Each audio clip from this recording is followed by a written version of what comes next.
Hello, welcome to Lance Podcast second episode. Obviously, it took us a while to sort the things out, but we're back on track, stronger, with better equipment, and I think that's gonna work. Better mics, an actual soundboard, recording a computer screen, a headset, So we a can. Lance, And Edward Goff. me, Gooch.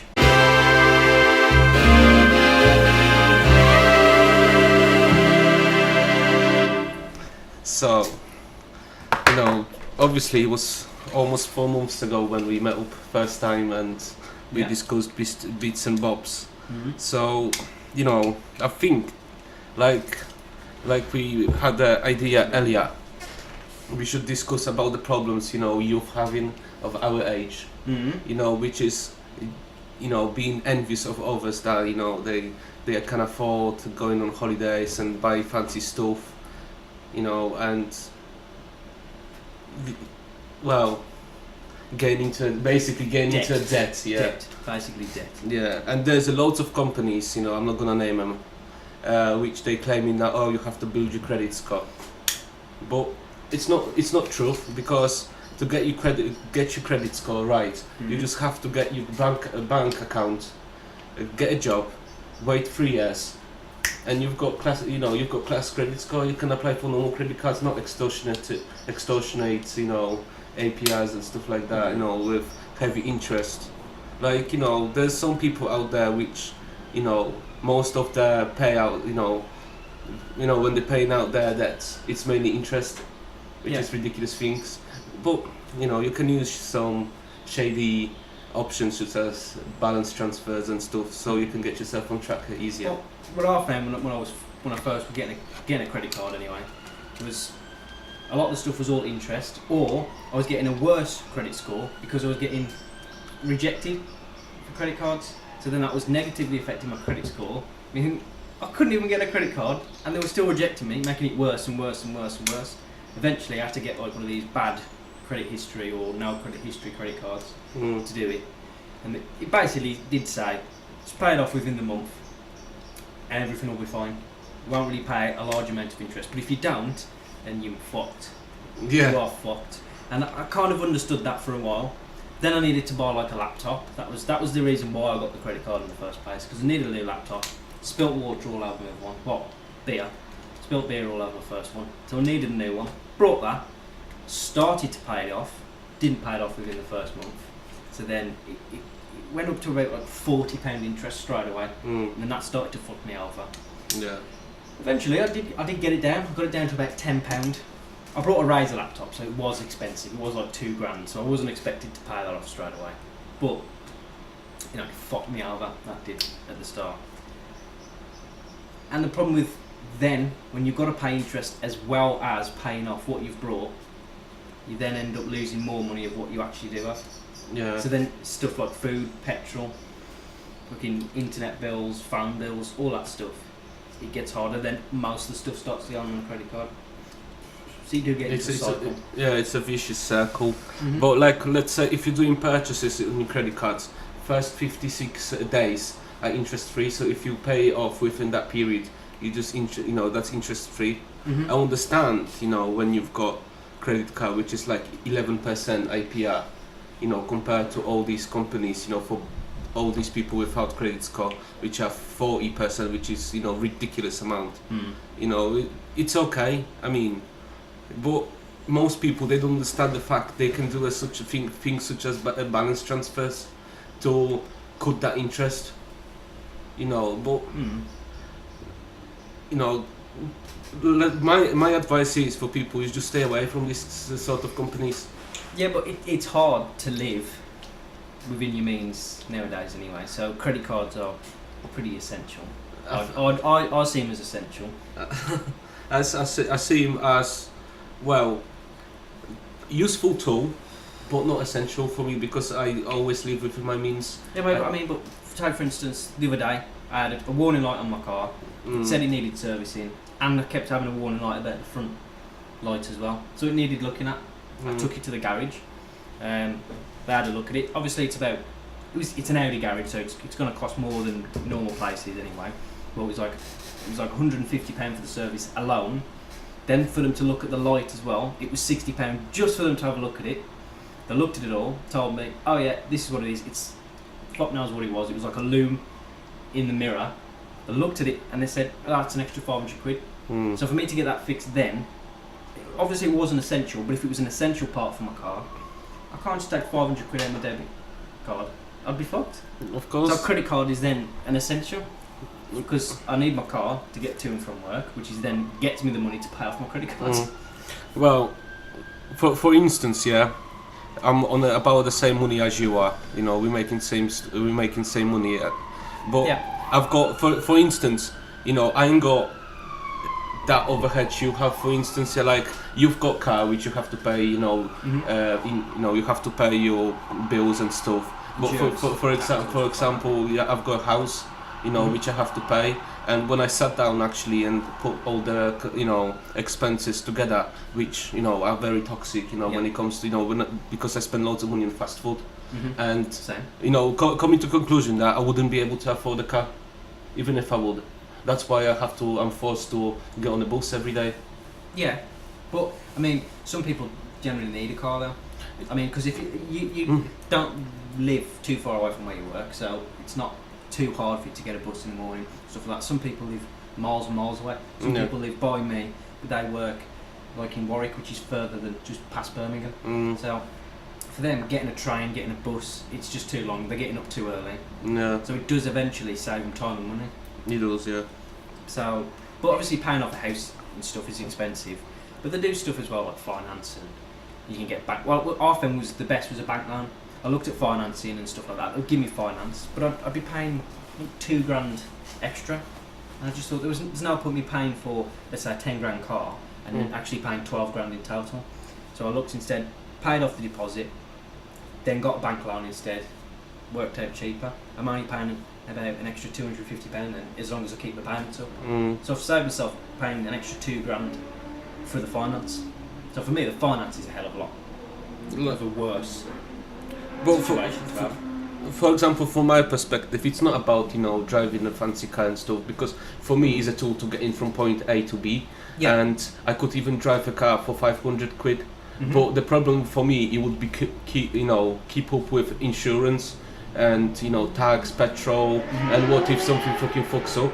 I'm forced to get a new fucking car. But I mean, if you're looking at cheap stuff as well, you don't have to necessarily look at cheap expensive insurance, because if you get a cheaper car with a lower engine size, you're going to pay less anyway. So if it's your first time driving a car, first time insuring a car, it's going to be more expensive. But you can get stuff like black boxes, you can get stuff like certain places to lock them up. With these black boxes, they can do loads of different things. So the cheaper you are, the more stuff it monitors your time that you use it, monitors where you park it, all stuff like that. That's what I had as my first one.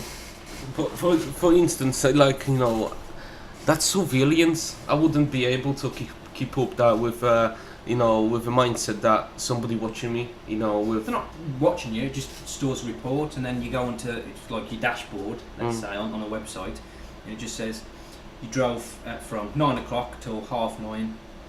This was your speed, this was how your braking was, and stuff like that. And then all that does is builds up a report for other insurers, the same insurer, and it just says this is how he's driving. Obviously it's with a black box, so everyone's going to drive better with a black box anyway, but it just says, look, they're driving sensible, they're not driving too fast that they have to constantly keep braking or anything like that. So it does help, generally it does help. I mean, I spent about £1,000 on my car, and then for my insurance for the first time, I thought it was pretty decent. It was about £750, and that was if that was with a black box. If I didn't have it with a black box, it was going to be like 1,500.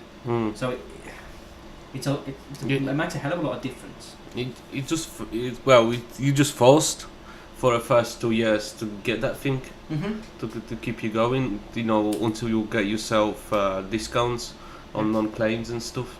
But I don't feel I'm ready for that, for driving a car, because I ain't got ability. I'm one of these guys which get easily distracted. I can sit. I do one task, a game, yeah, and that's my problem. That's my problem with playing games. Especially when you have to grind. The term grind, when you have to do one task over and over again to get yourself somewhere. Yeah, grind. Yeah. Yeah. I can't do that because I got easily distracted. Mhm. That's why I always shit. I was always shit at games because I couldn't get as far as other people did. I knew one geezer, yeah, he could sit 12 hours a day, 12 hours a day, Mhm. and do one task. Yeah, I could probably do that. I couldn't. I used to play RuneScape. Oh you my ever, you ever god. played RuneScape? I used to play RuneScape. Now, if you're talking about games that grind, RuneScape is the game for grinding. I spent. I didn't spend any money, obviously, apart from the membership thing. Yeah. So I was paying for the membership thing, but I must have spent. This is back when I was at school. So if it was the 6 weeks, I'd probably spend 95.5% of my 6 weeks off school playing RuneScape.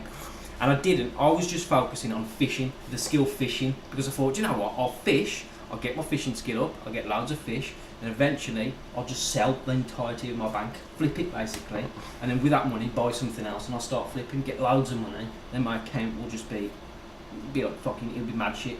I could buy loads of stuff. I get loads of good stuff. From that entire 6 weeks, I went from probably level 1 to 50. But that's why I used to always resort to fucking cheats. Always have like a tasker or something which used to do shit for me. Yeah, but then you're not playing the game. The game is grinding with RuneScape though. Well, but I had never had the time for it because I always had the, there was 4 of us and there was one computer. Well, actually, no, including my parents, was 6 of us. So having one computer, which was back in the day, 2004, 2005, it was a different story. Like now, I've got so many computers, I'm losing track. Yeah. I've got computers which I haven't used for months. And so yeah, I've got equipment to do it. I can play games, but I ain't got time anymore because I've got work and I've got other commitments to keep up with. So that was playing these kind of games was never for me. Obviously, I fucked up school because of that, because I used to spend lots of time on it. But like, I don't know, I just couldn't do it. I just couldn't hunt constantly, killing one monster all over again, because I had to go on the internet, browse some shit, and that takes your time, and it gets you back and back behind, keeps you behind others. Oh yeah, well definitely. But that's, I suppose people, gaming companies have realised that that's why they've got like loads of pay to win shit. Yeah. Experience boosts. Oh my god, which annoys me. That's the cancer, man. But to be fair, as I've got older and work more, I've found out that instead of, whereas when I was at school, I used to be like, oh, there's a new game coming out, I'll buy that game, save my money up, buy that game, and then a couple of weeks later, I'll be saving my money up again because there's another game coming out, and then I forget about that game, it's just completely gone. That game's gone, new game out now, and then I'd have like a pile of games, but I'd only want to play the newest ones. Yeah. Whereas now, it's not really like that. I've just got FIFA, and I just play FIFA or Fortnite and stuff like that. I look for like free to play games now, stuff that I can just jump on, have a few games, and then go off. Whereas before I was looking at like, oh, this has got 68-hour gameplay. Oh, this is. I don't look at that anymore. I just look at the replayability of the game now. Because one, it saves me money. Obviously, I still play like the story games, like the stuff like God of War coming out soon, Far Cry 5. All that's coming out. I kind of do want those games because Far Cry, that's a replayable game. Open world, do whatever you want. Open storyline, so you can do the certain quests. Loads of side missions as well. Collectibles. You have to build your own weapons and shit. So that keeps you going. So I can just come on, and I'm not against anyone else. It's not online. Oh yeah. So it's just like I'm not losing out here. If I don't play it for 20 weeks, no one's going to be above me because it's single player. I used to play one game which was called Tibia. It wasn't really popular over here. It was mainly Poland, Sweden, Brazil, and some United States players, but it wasn't popular in England. I don't know why. And over there you had three types of servers, which was player versus player, which obviously somebody could kill you and shit like that. You have to make guilds, as alliances with others, or you could play on non-player versus player, like so. Player you could versus environment, PvE. Kind of, yeah. You play with people as well, but you can attack them. There is no battles, nothing. Right, okay. So nobody can kill you. Just actually might want to move slightly more into. So and the third one was Enforced, Yeah. player versus player was enforced, so it was no, there was no punishes, so you could kill limitless. You could even gain experience if you killed somebody with higher level than you. And I used to play when I was a kid, because I was born in 1993, and I started playing that game when it was 2003 in internet cafe, because I had no internet at that time, and I spent so much money on it, and you know what? Okay, now. So you're going back to RuneScape and then talking about internet cafes. Remember when I was at school and I used to go on holiday for like 6 weeks and stuff like that? That's all I used to do when we went abroad. Obviously, we'd take the whole family would go abroad. They'd all be off out doing stuff. I'd just be like, Mom, I need like 10 euros or something. And then I was just in the internet cafe playing RuneScape. Oh my god. That's what I used to do. That was my holidays at the time, so it was pretty a sad time. So, yeah. But you know what? I think because we share in a common common experiences when it comes to addiction to online games. Well, a lot of people get addicted to them. But we got addicted at a younger age, which affected our ability to socialize with people. Like I'm not very socialized. I cannot socialize with people. That's my main problem. I find that it's hard for me to start a full proper conversation with someone that I don't know. Yeah. Whereas if I know someone, I can talk about anything. But if I don't know them, it's just like, yeah, fucking the weather. That's fucking shit. And then I've got nothing. I've spoken about, or if there's an event going on, if I'm on the bus or something and something's happening, like two pensioners are fighting, I've got something to speak about. But then after that event's happened, I've only got the weather to fall back on. Anyway, about weather, yeah, beast from the east coming back, apparently coming back. Yeah. So I don't know what's going on, but this is my problem. Like if I go to a nightclub or somewhere, I just stand by a wall and stare at people, and I can't understand. Like some people, like I can't understand. Mainly I cannot understand womanizers. They've got that ability with which they can approach the women, and Yeah, but I think with that, it's not necessarily charismatic or an ability to speak to people. But then I think it's more obviously self-confidence, but I think it's more like arrogance. Well, because they're arrogant. If you know what I mean? Yeah. I mean, I'm not saying that they're all arrogant, but I'm just saying there's more arrogance to it, that they're confident in themselves and they don't feel they can fail, and they feel that they are the best person. So for them, it's easy to speak about it, if you know what I mean, or talk to people, because they talk about themselves. If you know what I mean, because it's easy for them to talk about themselves, or they're just overly confident and cocky. That's my opinion anyway. I mean, when you get to like bars or pubs, or even when we go out watching football, you see people that are there that are that type of person. They're louder than everyone else. They're more confident, so they want to be the centre of attention. That's why they shout louder. That's why they talk louder. That's why if something's going on, they're not being like looked at. Attention's not focused on them. They'll do something then to make their attention focus on them. It's kind of that's how I see it anyway. I can't. For example, I can't be in the middle of attention. Like if somebody like staring at me, oh my god, it's so stressful. Well, actually, when I was in 6th class in primary school, that was about when I was 12, and I used to go to a secondary school because the system in Poland is slightly different. I'm just gonna move this camera because you keep fucking sliding out the way, bro. There we go. Yeah.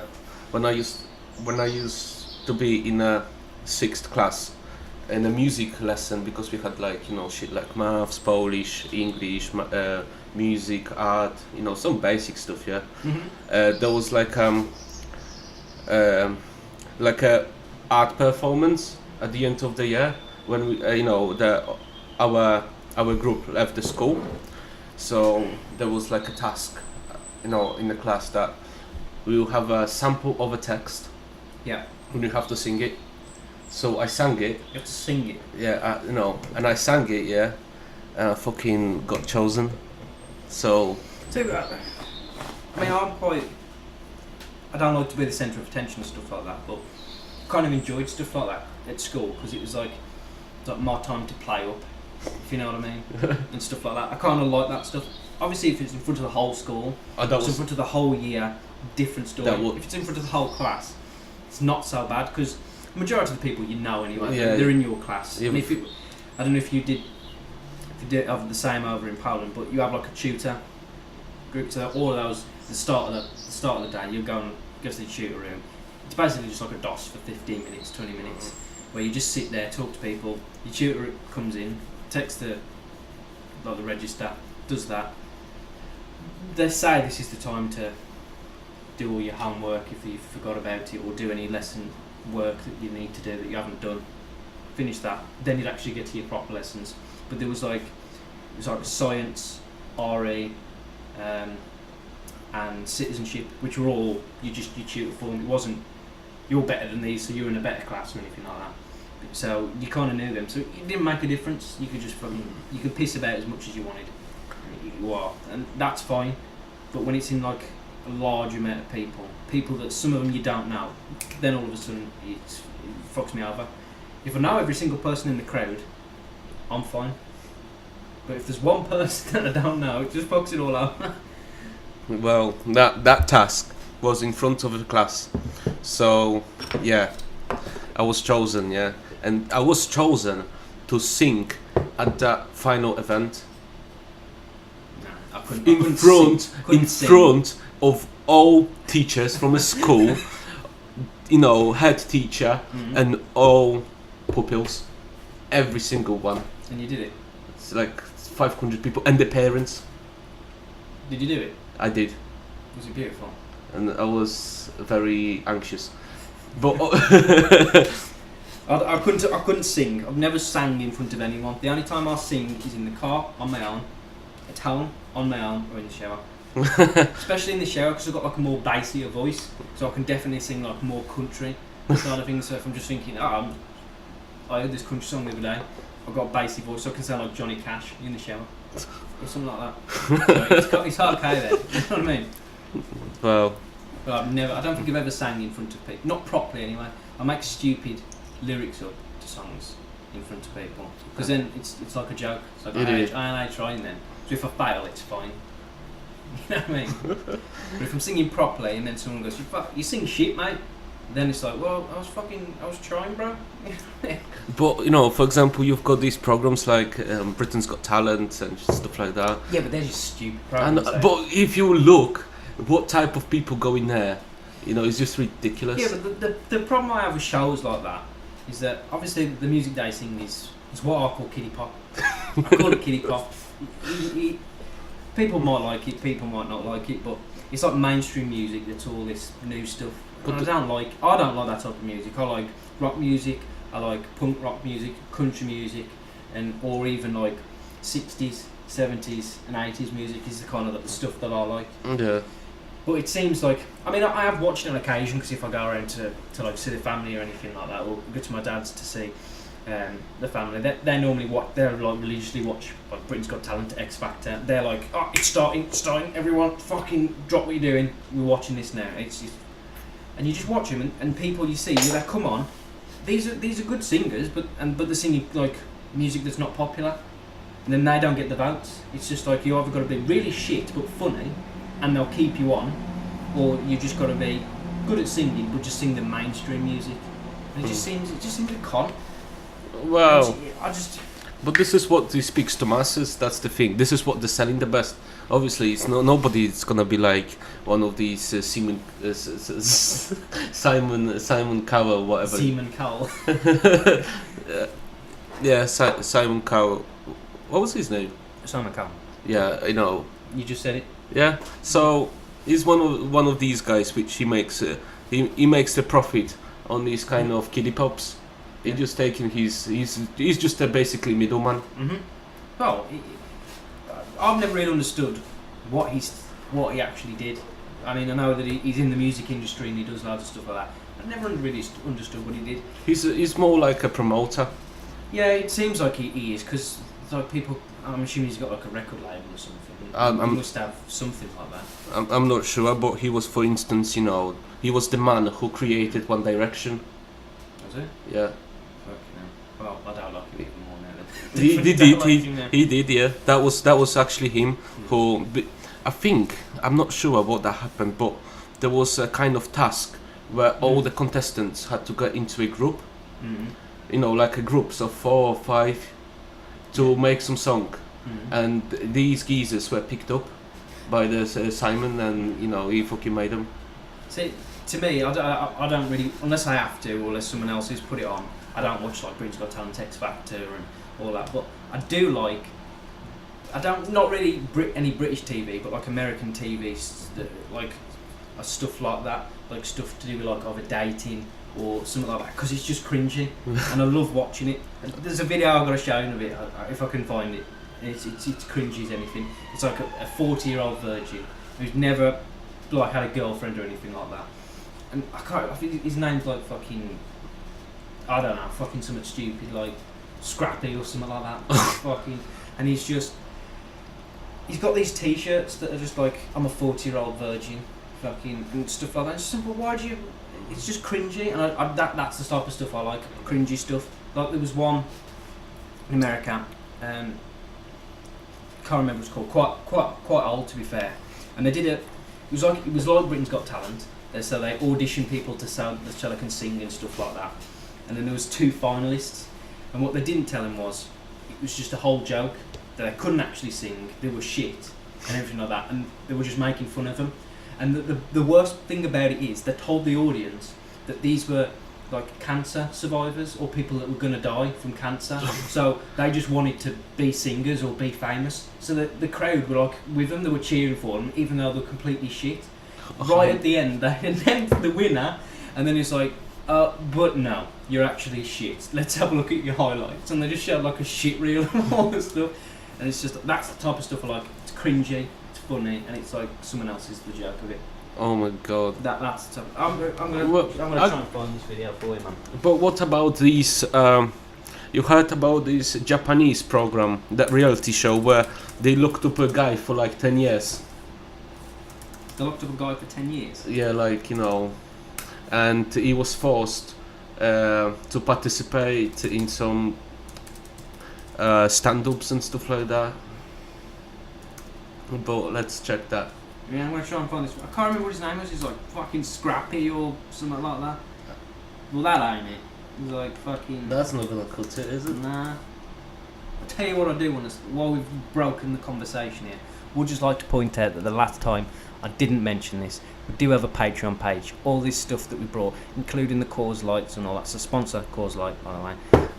All of that stuff paid for by ourselves. No money made on these podcasts. So if you'd like to go to our Patreon page, you can just drop a little thing in there. You'll also get the episodes early as well. Yes, Lance, of course. There's all that. There's also a Facebook page. Lance, tell them about the Twitter. We, you know, actually I was convinced by Ed yesterday to set up Twitter account. So, you know, I will regularly post some stuff about how we living and how we doing, how we signing up lucrative deals and shit. Yeah, but this is it. Fun, single, and ready to mingle, bro. This is it. what the fuck? I don't know if this is connected to all the soundboard stuff, so you know this isn't gonna play out to be in there, is it? No. So you're gonna have to put the. I will have to put headphones on. Headphones on for this. Don't worry, you will hear it now. Have that. I want a girl to be like, wait, you're how are you still single? You know what? He looks like Ed Sheeran. Hey, Mom! Yeah. The ideal girl isn't thinking that her ideal guy still lives at home in mom's basement, right? Mom! Feel that, bro. Coming! But I do. Funny. I can't remember what he was called. Would you like to know how badly I want to have sex with a Skippy, girl? that's It's all it. I've been able to think Scrappy. about all last night. I just like sit there with girls sometimes on dates like, you're the cutest, you're the sweetest, you're the best. Let's cuddle. Do you want to cuddle? Not sure if you want to go on a date with me? Well, would a t-shirt change your mind? I made out with Skippy for 3 minutes, and all I got was this lousy t-shirt. Make the world a better place. Put a kiss on Skippy's You know what we face. should get for next You podcast? may be thirsty for some Skippy. That Got adaptive thing Skippy? where you can actually Huh? put 2 headphone jacks into one. Mm. So, you know, you can Yeah. watch the things. But let's continue. Tonight, Skippy, please go to me. That's who we're going by. I like that one. You are Yeah, so he weird. What are you takes his doing? mom No, as a no, fucking don't circle wingman, around me because that's wingmom. gonna, no, don't. No, just walk up and be like, son, remember the girl from like 2 songs ago? She was cute. Maybe you should ask her again. Okay, Even if I my was rule a is virgin, wing I'd mom, know straight away. I'm not and- using my mom. so I'll kind of Pull keep an eye one. on the ladies. When I meet the girl that I fall in love with, I want her and my mom to I could be turn this down. 'cause really it's good quite friends. loud on the bus. Saying. Yes, they went to a nightclub. What the fuck? But listen, but listen, if you let's hypothetically say you are a woman, yeah. I'm a woman. Yeah, you're a woman, and you went to a nightclub and you met these fucking 2 freaks with the cameras around. Would you approach that bloke? Definitely not, especially if there's cameras around. Yeah, exactly. But if I was a woman, then all of a sudden, he might be fucking eligible material then. a woman come up to me with wing woman or wing mom on it, I'd just be like, well, hold up here. I'm fucking being set up to get fucking day raped or some shit like that. You know what I mean? That's just fucking, like, it just reminds me of some like these weird fucking, like, country families that are gonna go back there and then all of a sudden they're gonna be fucking in the next fucking Sunday lunch stew or something like that. But you have to keep in mind he's a Mormon, so he's a little bit no. Tonight, Skippy's friend throws a party for him to meet girls. Hi guys. He's crashing that party, man. He's crashing that party. Like it's a race for number 2 because the like funniest, the What the most creative fuck? guy just walked into the room. That geezer. You see what I mean, bro? This is the type of TV shows This I is watch. our party, sort of. What's His it called behind. again? What's it called? Fucking Full single and ready to mingle, bro. Yeah. Because I am in fact fun and single I and think ready we to should make mingle. a TV If I show. have other shirts too, are you? What about if you go to Gorgeous tonight? Gorgeous, bro. We'll get taxi. I don't think I'm just like, oh man, the somebody's amount gotta of talk crates to of this fucking guy. And clothes like I just you told brought, him, Skippy, you gotta kind of You'll come make up a it. little bit less. Because this one's that's I think second cracking now. And then you can have this awesome shirt. What if I can feel the cheek? No. It says I made out with Skippy for 3 minutes. It Yo, doesn't You see what I say mean? Who could pulls skip out a on my t-shirt you know what I would do? to pull woman? What I would do personally, I would approach her and say, "Yo, do you want to have sex or do I have to go out with you?" When you're meeting girls. Well, at I least need a then girlfriend. you get a I yes need or a no. one You know what I in mean? my life Yes, That's where summer. I need I wouldn't companionship. kind of do that. What Jimmy has think- in muscles, I have in personality. Oh, he's got I hate personality. to brag, but He's that's got kind of the personality. case. You So, I'm see what I 34 mean? years Just- old. I'm a virgin. It's the I'm cringy awesome. stuff. that I I'm like. really awesome, It's and I'm these a good things. person. And if you got to know me, you would think so too. Gypsy rocks, I think bro. we need to get to know each other a little better. I would love it if we got to know each other better. He's Do basically you feel that bribing there is that one. chemistry You know, here, no, right? he's not. She feels a bit. Yeah, but that's the problem. They feel sympathetic, but that doesn't mean. Yeah. So then No, she's she'll not be- gonna fall she- for you. yeah, if she feels sympathetic, so that means For that she's me, just right? kind of leading him For on. me. Yeah, Do you know what I mean? So then it fucks him over even more. he does. Oh my God, he's got a date Yeah, this is in what I his mean. parents' Yeah, basement. but this is what I mean, man. It gets better in a minute. Just wait until he shows this I'm gonna get that ornament for that you. he's got. He's got a collection Thank you. of summer. He's got Oh, pizzas. fucking that's what it's not. Okay, Oh, perfect. Beautiful. Welcome to my room. Welcome Here's to my crib. poster of the Osmonds, Yeah, and over it's here fucking- is my beautiful. belly button lint collection. What the fuck? He's got weed or something? Weed? What are you about? That's a fucking plant, mate. No. How many guys that you No, gone on but that dates was a in the jar last with, like- year? No, that's not weed, bro. That's fucking belly button lint. Next question. Do you have your know future what that kids' is? names picked out? Do you want No. belly button? I've had my future kids' names That's picked out fucking since I the was bits of 14. fluff he gets out of his belly button. He fucking keeps it in a jar, man. I don't What wanna the He fuck? keeps proceed it in with a the jar. grand So no wonder he's got conversation that I'm fucking interviewing her problems. to be my wife. But it's always in the back of my head. So now what? I've got. Sam, I'm going off memory I've got a here 'cause surprise. I can't Don't actually go read. anywhere if you want to kind of clean You're this just planning up to or be something like a- that, but I'll be right back. His wife. Okay. I You can see, do you that. definitely don't do that in your mum's basement on the first day. Oh my God. Do you know what I mean? She's like, what the fuck? She's like, I'm just gonna put this here and fuck off. Surprise! Can you come in and She share wants your to leave at talents this point. with us? Yeah, she does. She wants to leave, but this is the killer, the blow. She now can't leave because fucking he's there. want to dance? Can we Not sing only is that? he not singing to Sure. his wham, he's got someone else to sing to his Yeah. wham for her. So I wouldn't be surprised if that wham. I like a girl that's shorter than me. I want to be able to put my arm around her and just kind of like sway at a concert. just Like, to me, beautiful, that's great. To me, that's cute. And It's whenever I just see beautiful. people doing that, I'm like, oh, I want to be them. What the fuck? Oh, I aspire to be. So, a I don't know great what you have to big think. spoon. about it when she's gonna be played on national television. Yeah, but I mean, why is she doing that in the first place? She knows what it looks like. Is she being paid? Well, possibly. I It's think America, so a lot of shit's all lies in it. So I think she was convinced, like, yo, you're gonna be on national telly, and probably some sponsors, like, you know, will message you and shit. you think this is cringy here? Wait till the last little few seconds, the few minutes, man. This is the cringiest bit for me. This is what I find cringy. Play. Snoopy prepares to make his So move, if bro. you He's start making heading his move. upstairs, there's like one last little surprise. Do you think he's gonna at pull the off? end of the night. I think he's gonna pull the move off. No, I think Miss he's gonna you. pull out the fucking ring. Before I give you this, and before I walk you to the door, I really do think that I did pretty good on this date. If I ask nicely, can I please just give you a kiss? And sometimes you just are horny and you just want a kiss and you want like some rough stuff, but not Bishop, not talking Bishop rough. You want kind of like It doesn't have to be giant, but can I give you? Does that work? Can I just give you a kiss, please? Kitty, I don't kiss on the first date. A guy wanting to kiss a girl She shouldn't fucking be a blanked shock him out. to a cute girl. It should kind of be expected, right? Just see what I mean. These are the videos that I like to watch because it's pure cringe. And Bubble, bubble. Oh my god. You know what I mean? I just really hope. You won! I just really hope that this is like a real family. Do you know what I mean? What the fuck? That was something like, what the hell? But you know what? These stuff, these ones are actors, man. These ones are actors. But he's a real person. It's true. It's a bit like there's a lot of stuff going around. It's real. He's a real person. But what about if you conclude that? I don't know about the woman in it. Don't know whether she's an actor, but he's real and his belly button lint is real as well because someone brought it. Fucking hell. This is ridiculous. You know what? But anyway, could you give me a spoiler? How did it end? Did he manage to pull a woman? On that show that I watch now. Oh no wonder.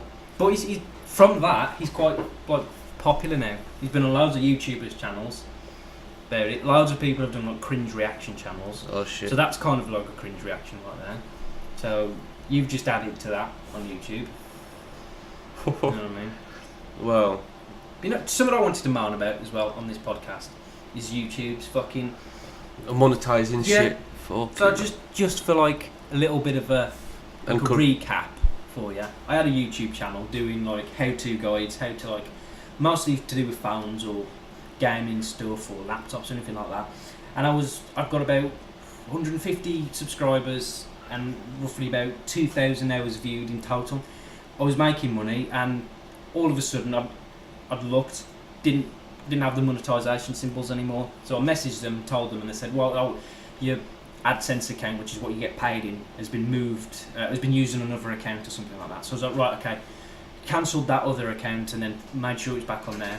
Waited about 2 weeks, eventually it was back on. Within that time that it was back on till now, I made about £30. Then all of a sudden again, it's gone off. That's because YouTube have changed the way that you get paid again. So you now need 4,000 hours viewed and 1,000 subscribers. Yeah, that just fucks over the little guy that wants to make money.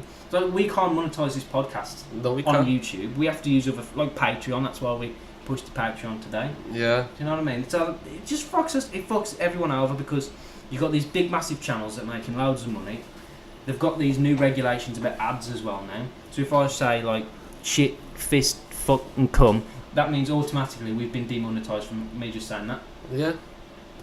You know, I will tell you, for instance, yeah, you know, I'll have to show you on a laptop. In Poland, in Polish YouTube, it's very popular that, you know, there's people like us, our age, and they're showing how they drink, how they argue with each other on the household. They're showing household 24/7. It's like reality show. And these fucking fuckers, yeah, they've got like 300,000 subscribers, and they're making shitloads of money. And obviously, you know, that's a shame that it's in Polish. And so obviously you or other viewers won't understand. No. But, you know, that's the thing, you know, people which want to break through, you know, they want to participate in that, and they want to show real content, quality stuff. They are being punished by exactly these people, like, you know, I don't understand it. Like, I wish we will make it eventually, but at the minute it's just really hard. To me, I'm not. The podcast and stuff isn't about making money. It's As long as we make back what we spend eventually, then I'd be happy, because these mics are quite expensive. The soundboard is definitely expensive. You know what I mean? So there's that. The website, not too expensive, but there's time and effort put into like building it, keeping it up to date. We can't put ads on the website at the moment because it needs more content. So that means we need to do more before we can even start making like 2 pennies a year from the website. Because let's be honest, the majority of people that will listen to this, just listen, not watch the video, are going to be on iTunes or Google Podcasts. We don't make any money off that. No. Then if you're listening on SoundCloud, we don't make any money off that. If you go on the YouTube channel and you go onto directly from YouTube, we don't make any money off that. No. So you'd have to. The only way we could make money is to try and force you to come onto the website to listen to it from an embedded SoundCloud, iTunes, or just YouTube or anything like that. Just subscribe us on YouTube. And yeah, there's a couple ways you could help us, but that involves gathering audience. Yeah, well, I mean, if we get an audience, a full audience, a big audience, then advertisers will want to. So in the spaces like, because obviously we've changed the way that we do the podcast from the last episode, by the way, because we thought alcohol makes everything better. So again, Coors Light, if you're here, please sponsor. We've just spent £21. Marlboro Facts. Marlboro, definitely. So it's a company, Philip Morris Philip brand. Morris. Yeah. Unbelief, which gonna be, I don't know what company sits behind it's not it. Philip Morris, it's like someone else. I've got Golden Virginia from Poland when I went to Poland last month. Poland, if you want to sponsor us. Yeah, it's still we've got packs like that compared to English ones which they're plain, you know. But it's a matter of well, actually, it was British initiative to change the labelling. Yeah, but I think it was originally, wasn't it, like Australia? Australia, yeah. It was Australia which That's even worse. They have them completely black, and they have pictures everywhere. You don't have any like duty or anything like that. You literally have at the bottom like Marble Gold or something like that, and then the rest of it is just fucking pictures of people dying or babies blowing up. Real. Yeah. You know, maybe we should check on. Well, actually, nah. Well, for example, the most controversial thing, which I don't understand at the minute, is fucking sugar tax. Why should I be penalised because some fat boys, you know, they've got problems with obesity? I don't understand sugar tax. Okay, I get that you want people to, you want to lower the obesity rate and stuff like that. Fair enough, but people should be able to choose what they want to eat. Yeah. It's just like saying ban smoking. Don't fucking make me pay more for sugar. And the fact that this is, and it fucks other companies over, like Burger King, my favourite place to go ever. No syrups. Ever. Don't do syrups anymore. But if you do want syrups, you have to have the sugar-free ones. What's the point of having syrup that's sugar-free? That kills the taste. It's just fucking. Like for instance, Diet Coke. You know, if you drink Diet Coke at the first time, it's disgusting. It's horrible. I don't like Diet Coke. You know what? I got used to it, to be fair, but it tastes different. But the only good thing behind it is it doesn't leave that strange feeling in your mouth that you've got something sitting on your teeth. Yeah, I know what you mean.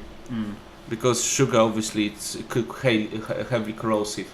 Yeah, Well, definitely. I mean, recently, before the sugar tax come in or started to come in, and there was actually syrups. I've got to be honest, I was probably having Burger Kings every day, which means I was having these big massive buckets of vanilla Coke. The past 3 weeks, when I do drink the vanilla Coke, I get a pain shooting there. So I'm assuming that's from the vanilla Coke. I think we need to visit your Do you know what I mean? your dentist. Yeah. Well, saying that, I haven't been to the dentist in years, and I haven't been to the opticians in years. I went to opticians and guess Blind. they said And I've to got me, my teeth. I'm fine, I'm okay. They injected some mad stuff into my eyes, like a colorant, like a yellow colorant. That's why I don't go. Oh my god! But I loved it. I was like, shit, yo. You loved it. I was like, I want that permanent. The thing, the last time I went to the opticians was years ago. I was probably still at school, to be fair. No, I think I'd just left school. And I kept having, it's called dry eyes, where you have to, it's because I wasn't hydrating enough, so I was just drinking like stuff like Coke throughout the day and not actually anything that was hydrating me. And that's causing my eyes to be dehydrated, so it felt like it was grit or sand in my eyes. And I genuinely thought there was a problem. Went to the opticians about it.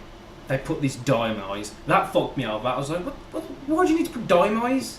I don't understand that. They never explained to me that. But the worst, for me, is not the fact that you have to like stretch your eyes with these massive things and like read the fucking thing. It's that they have this machine where you look at like a balloon or a hot air balloon or something, and then they go right in your eye. They blow into your eye to like see the eye pressure and shit. So what the fuck? You don't go like if someone blew in my eyes randomly and I didn't know them, I'd smack them. But you go to the opticians and that's normal, and they go, oh, don't move. You're fucking blowing air in my eye. Don't move, dickheads, man. Just that type of stuff just pisses me off. But for me, if I ain't ill, if I ain't near death, something's not falling off, I don't need to go to the doctors. I don't need to go to the dentist. And my eyes are not popping out. I can see this mic in front of me. You know what? That's the problem with most of the people. Like, you know, the class we live in. You know, we are privileged. We tend to avoid doctors and stuff like that because basically we've got no time, we've got no money and shit like that. We just have to work, and you know, we reach some age, and so all of a sudden we start having some random pains, and we go to a doctor and they're saying like, yeah, you've got third stage cancer, you've got a couple months to left. But if you will look at these rich people, they always got checkups every fucking month. I don't understand why. Because maybe they're scared of death or some shit. Well, the way I look at it is the majority of people in this country anyway are on NHS. So to me, I don't look at it as I'm a burden on the NHS or anything like that. So that to me doesn't bother me. I mean, if there's a general problem, I'll go. I mean, the last time I actually went to the doctors was the fact that my heart was racing for 2 days straight. It was like I ran a marathon for 5 hours and I just stopped. I was out of breath constantly, I was sweating, my heart was just racing. It turned out I'd had too many energy drinks. I was drinking about 4 cans of Monster a day, Red Bulls, and then there was this cheap drink called Red Devils or something like that, which was like, at the time, I don't know what it is now, I haven't drank them in ages, but they were like, for 4, you were like paying 45p or 50p or something like that for 4 cans of energy drinks. So I was drinking them constantly throughout the day, got home, go on RuneScape, grinding, and then I'd just be drinking energy drink after energy drink so I could stay up. That completely fucked my heart up. I've now, it's called heart arrhythmia or something like that, which means I've got an extra heartbeat. So it's like boom, boom, boom, boom normally, but it's like boom, boom, boom. It's like, it's not like a normal beat. It's like a bang all of a sudden. So when the first time it happened, I was lying in bed and you could feel the normal beat. Then you felt like an extra, like it felt like it hit the mattress. And it freaked me out for ages. But they put like ECG machines on me, and I had to wear them for 2 days, like all these things all over my body. So I had like a box walking around. It looked like if you pulled that off, I'd die. It was like I was on a machine that was keeping me alive. Couldn't take it off, and after all that, they just said, "Yeah, you've got an extra heartbeat. It's a heart arrhythmia." They said, "Have you been taking any drugs that you don't normally take? Have you taken too much drugs, or have you been smoking that you haven't normally smoke?" You don't normally smoke, sorry, and you started smoking. Have you drank more or what? And I just said, I've just been doing the same things as normal. And they said, well, do you drink energy drinks or do you do exercise or anything like that? I went, no, I don't do exercise, but I drink I drink about a bath full of energy drinks a day. They were just like, yeah, you gotta cut that out, because if you keep doing that, it's damaged your heart slightly to the point that it hasn't affected your health, but it means I can't remember the percentage, but he said like 25% or 30% chance more likely to get heart disease or a certain type of cancer and stuff like that. And they said you just got to stop, you got to cut it out. And since then, I mean, I only ever have like one energy drink within like a month or so. Or if I'm like really fucked, like in the morning when I get up because I'm hungover and I gotta go to work, I have a quick energy drink in the morning, and that's it. Any more than that, not like a monster size can as well, just like Red Bull size or some cheap energy drink, because it'll just fuck me over for the rest of the day. I can just feel my heart is beating constantly. That's the only reason I went to the doctors, because I generally thought I was going to die. Like, I've got, for instance, caffeine addiction. I can't stand my day without coffee. I must have coffee. That's where I've moved to. So I've kind of moved to coffee from energy drinks. And you know what I mean? And for instance, like, you know, if you're addicted to a coffee, yeah, like caffeine, and you deliberately overdose in it, when on the morning I can have 2 or 3 lattes. Sometimes it happens when I've got 2 or 3 lattes and my stomach is fucked. Oh, yeah. I need to go in the toilet constantly. I mean, before I came here, obviously, I hadn't got up too early. I got up about 1 in the afternoon. I got up, I had about 4 cappuccinos, and then a bit of toast. I had a shower and then came to yours. Yeah. So, I didn't really eat anything. So, Well, just coffees when I'm at home. I just have those instant packs. No milk, just sugar. Straight in. oh yeah, You know easy what I life. I was actually thinking about to get myself a coffee machine, to be honest. I've got one with the capsules. Oh no, capsules are not good. I mean, proper bean grinder. No, I wouldn't have one of them. I mean, the good thing about coffee machines, though, if you got the capsules, once it's done and it's broke, unsealed, open the full pack up, take the coffee grounds out, and then just put normal. You can put yourself in. Put in any coffee beans in, ground up. Put tin foil over them. Whack it back in. Oh, So it saves you money. Because I'll buy a box of like 10, 15 coffees, and it costs me like £5. That, for me, that's quite expensive. it is. So if you can reuse it every now and then, it's kind of alright. Well, it's about recycling, isn't it? Recycling, saving the planet of coffee beans. Yeah, no, we need to spare environment for our future generations. Yep, definitely. Like, you know what? When I went to Poland and I bought a pack of these, the price for it's 36 Polish zlotys, which equals about £6-7, and that's a 50-gram pack. But if you go outside of European Union, you can buy 5 packs of these for 120. 5 packs of 50 grams, so 250 grams of tobacco for like 25 quid. So I mean, if you get Marlboro Golds 20, like Co-op or anywhere expensive, it's £11. That is. Isn't the prices are like standardized? In most places, but Co-op, they'll charge you more. Because if I go to the corner shop just round from me, it costs me about £9 or something for 20 Marlboro Golds.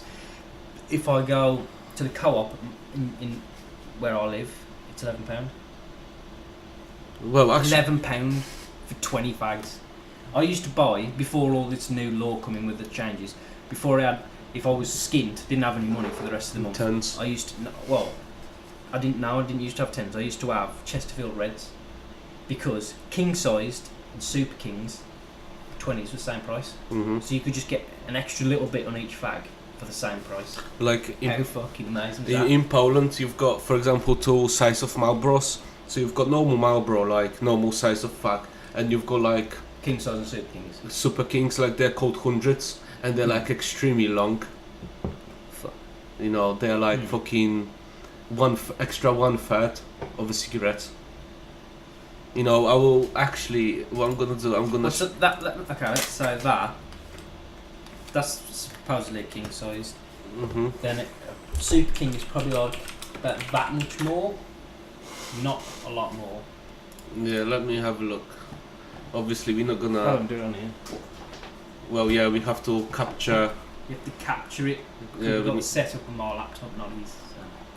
So what were they called? A Marlboro's 100, but you have to find a comparison, like, you know, to compare it on. Marlboro Hundreds. Yeah. Compared to normal, isn't it? What's the difference between Marlboro and Marlboro Hundreds? Hundreds are longer cigarettes than a cigarette. It don't tell you how long though. You just fucking waste. Let's have a look. Images. Yeah, fuck me, Jesus. See, I'd buy them. I'd just buy them. You see? I'd buy them. I like how that whoever took this on Reddit had to show you how got a MacBook. Yes. You know what I mean? Because it, you know, Apple is a symbol of status. Like, you know, when you had all these gold credit cards, you know, with gold digits on. But I don't think it is a symbol of status for me. Not anymore. For me, Razer would be mine, if anything. Because to me, green and black just good colour. And I've got to be honest, this looks like a MacBook. It does at certain extent, but I'm not a fan of Windows anymore.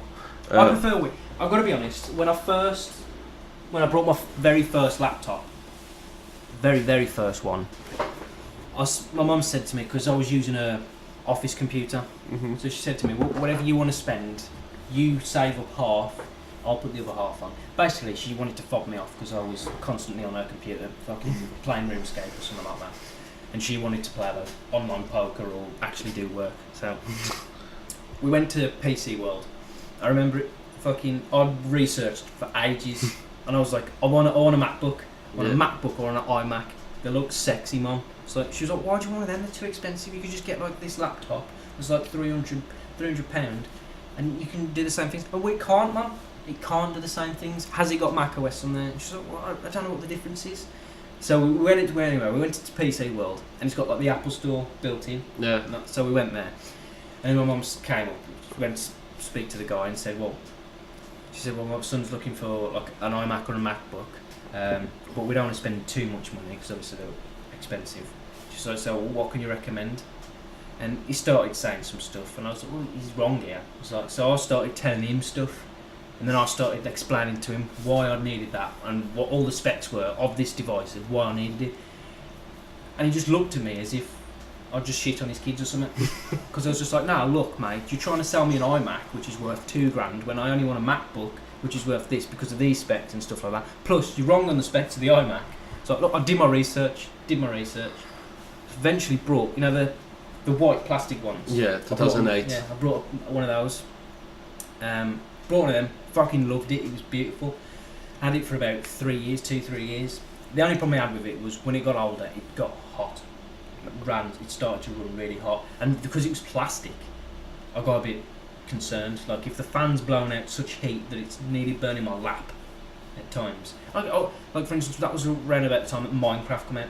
Oh my god! So I was playing. I started playing Minecraft because Minecraft was a fucking killer. And it used to kill the MacBook. It did, yeah. It used to lag, and I was like, why is it fucking... This Mac cost me like... it was $999, I think it cost at the time. I was like... And then my mates that playing on like a £300 laptop, and they're playing it mint, and they can run the server as well. How's the game? I was like, why is mine lagging just because I've destroyed a block of dirt or something? This is what the reason was. You know, your radiator was clogged. Like I remember my sister had the Acer laptop for ages, like, you know, and it was overheating as fuck. It was slow, and we took it apart, and it was literally that amount of fluff stuck in there. It was like a carpet, and as soon as we took it out, you know, everything. Well, I knew. Obviously, I took it apart to clean it up because I always used to look at the fans, especially because my old laptop before that overheated and burnt the Wi-Fi card out. Wow. That was a Windows computer they had. That was my mum's Windows computer. And it was like 95. Windows 95. It was some old Sony Vaio or something like that. Oh, it could be like 2000 or... Because... don't get me wrong, that used to play Sims on it. So it wasn't 95, definitely. It was like 2000 or XP or some shit. You know what, actually... You know, coming to operating systems, the best operating system I most enjoyed was 98. Don't get me wrong. I've got to be honest, when I first started properly getting into computers, started getting into programming, messing around with hardware and stuff as well, I always used to buy my old laptops of my mates and put Ubuntu on there. Oh yeah. Because I used to love it, because I felt... Because anything you wanted to download, you had to go onto the console window and type this random shit in just to download it. Like for example, I've got my ThinkPad here, yeah, which is like a working computer, just for the sake of it. And I was running Windows, and I don't know what happened with it. It's decent laptop, don't get me wrong. It's 500 SSD, Samsung, 850 shit like that. It's i5, 5th generation, 8 gig of RAM. But on Windows 10, since I had it, it was fucking sluggish. I don't understand why. After that Spectre and Meltdown updates, yeah. So what I did, I got really annoyed, and I installed Fedora on there, and it's working mint. Nothing's wrong with it. Like, it's working as it should. Doesn't slow down, nothing. So I will power it up. So I need to swipe my finger. See, this is what I love about ThinkPads. My dad had one for work when I brought my MacBook and everything, and I was like, I should have had a ThinkPad because it had a fucking fingerprint reader on, and that little fucking mouse in the middle. You can play That's the best thing. That was the best thing, especially for gaming. That was good. I loved it. No laptops seem to do that anymore, apart from like business laptops, like ThinkPads and fucking anything with like IBM on it. Well, IBM ThinkPads were sold to Lenovo, so now the Lenovo ones. I don't know what happened there. I just put my password how it's incorrect, and my fingerprint is a different finger. So yeah, I put my password in. Bang on, I'm in. I can actually do shit. On Windows, I had to make myself a coffee, which was like, I remember like 10 years ago when I had like Windows XP, 250 meg of RAM. I had to go myself, cup of tea, and come back, and computer was still pairing up. So that was fucking ridiculous. But yeah, for me, I love speed. I don't like to wait. I hate waiting. I've got to be honest though, Windows 10 does speed up a lot of old laptops. You do. Well, for example, my mum's one. It's an old Samsung laptop, and I downloaded Windows 10 through the disability function. yes, it was that they extended it, but there's still bypass. Oh well, anyway, I downloaded it through that. The laptop took ages to turn on. Literally, the only thing my mum uses a laptop for is to book holidays or to play online poker, so she can actually win games to then go and actually play real poker, like at the casinos. That's the only reason she uses a laptop. And it took ages to turn on. It took ages to go. Obviously, she was using Internet Explorer, so I had to teach her that you don't use Internet Explorer. I said, look, your computer's slow, so don't even use Chrome. Use something like Firefox or something like that. Yeah. It will help. But then I downloaded Windows 10. I wiped a lot of the shit off there, and you press the button instantly. It's on the login screen. So anyway, we've been past an hour. So do you want to have a break? I will have a quick break for a wee, and we'll crack on further. All right. Break.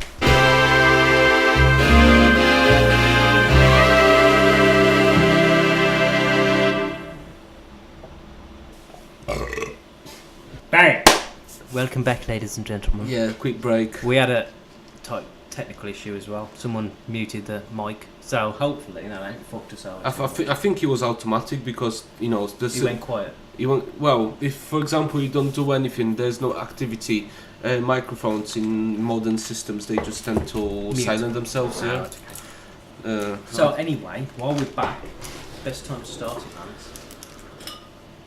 I've got a drink for you to try. Taste testing. Yeah. This motherfucker. This was shown to me by a friend once. I had it at it was like a New Year's Eve party. Yeah. And I loved it. Have you ever tried Crunchy? Firstly, have you ever tried the Crunchy bar, the Cadbury's? Crunchy? Oh yeah, you told me about it. Yeah. I tried. I people about this. Yeah, try it. This is one of my favourite. I kind of like whiskey, so if I haven't got any beer at home, I need alcohol to sleep, realistically. So I drink this.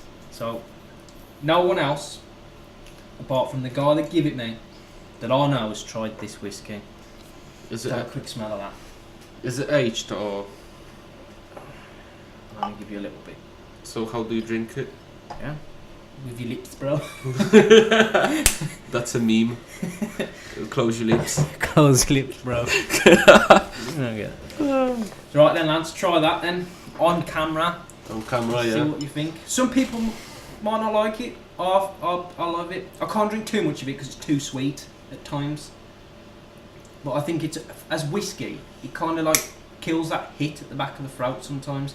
Because I normally like the cask, like bourbon or something like that. But that it's quite nice to drink, especially if you just had like a meal and then you've just finished dessert. Like you just had a cake. To complement. Compliment. Yeah, I think it's actually it's quite nice. It tastes like crunchy. There you are. It's honeycomb whiskey. Honeycomb, Now they do yeah. the non-honeycomb version, which I've tried as well, which is why I was recommended the honeycomb one by my friend. Is it aged? It doesn't say if it's Yes. aged. I just know I've cracked open the bottle. Well, actually, when I went to Poland, If you want more, bro, have more. no, we'll keep it. We'll keep it for now. That's like a cherry on top of a cake. Cherry on top of the cake. You know, when I went to Poland, I bought 12-year-old whiskey for like 36 quid, ridiculous price. You know what? I don't understand. You know, that this is what amuses me. You go to the airport and you can find like loads of fancy alcohols, British, you know, Scottish whiskies and stuff like I that, love Scottish whiskey. which you cannot find in the normal shops. No, that's really difficult. It used to be really difficult to find. It's now on Amazon, so luckily I can buy it off Amazon. Before I can't remember the name of it. The place. I was driving through somewhere, and there was a shop. Literally, there was a row of loads of closed down shops, and then in the middle of it was one shop that was open. I just spotted it, and it was like it was literally called like hard to find whiskey or hard to find alcohol or something like that. Went in there, asked about the Dubliner, the honeycomb one, and they said, "Oh, we can get it," but it was like really expensive, and I was like, "Well, fuck it, I can't find it anywhere else. Order me two, ring me when it's there, and I'll come back and get it." So I went there and did it, and I kept going back there for quite a while, and then just by a chance, I googled it, just to see if there was like places like Asda or any stupid places that I'd looked before, hadn't found it. I'd got it now. Looked at Asda, looked at Tesco, all those places, and then it just come up as a link on Amazon. Clicked it. I was like, no, it's Prime. I was like, shit, this is serious now. so Prime. And the good thing about Amazon now is you can get like one-click options. So literally, as soon as that's emptied, I just go on, one click, boom, next one's tomorrow. It's just. That's what I love about technology. I know you don't really like Amazon. I hate Amazon. I'm boycotting Amazon. Once again, Lance, you're kind of out of the camera. Yeah, I'm boycotting Amazon just because they're filthy practices, but obviously not. We're not gonna get into detail. You don't. No. No, We but might get sued by Amazon then. yeah, you'll get sued. Yeah. And so far, we've not even made a penny, so No, we've got no leg to stand on.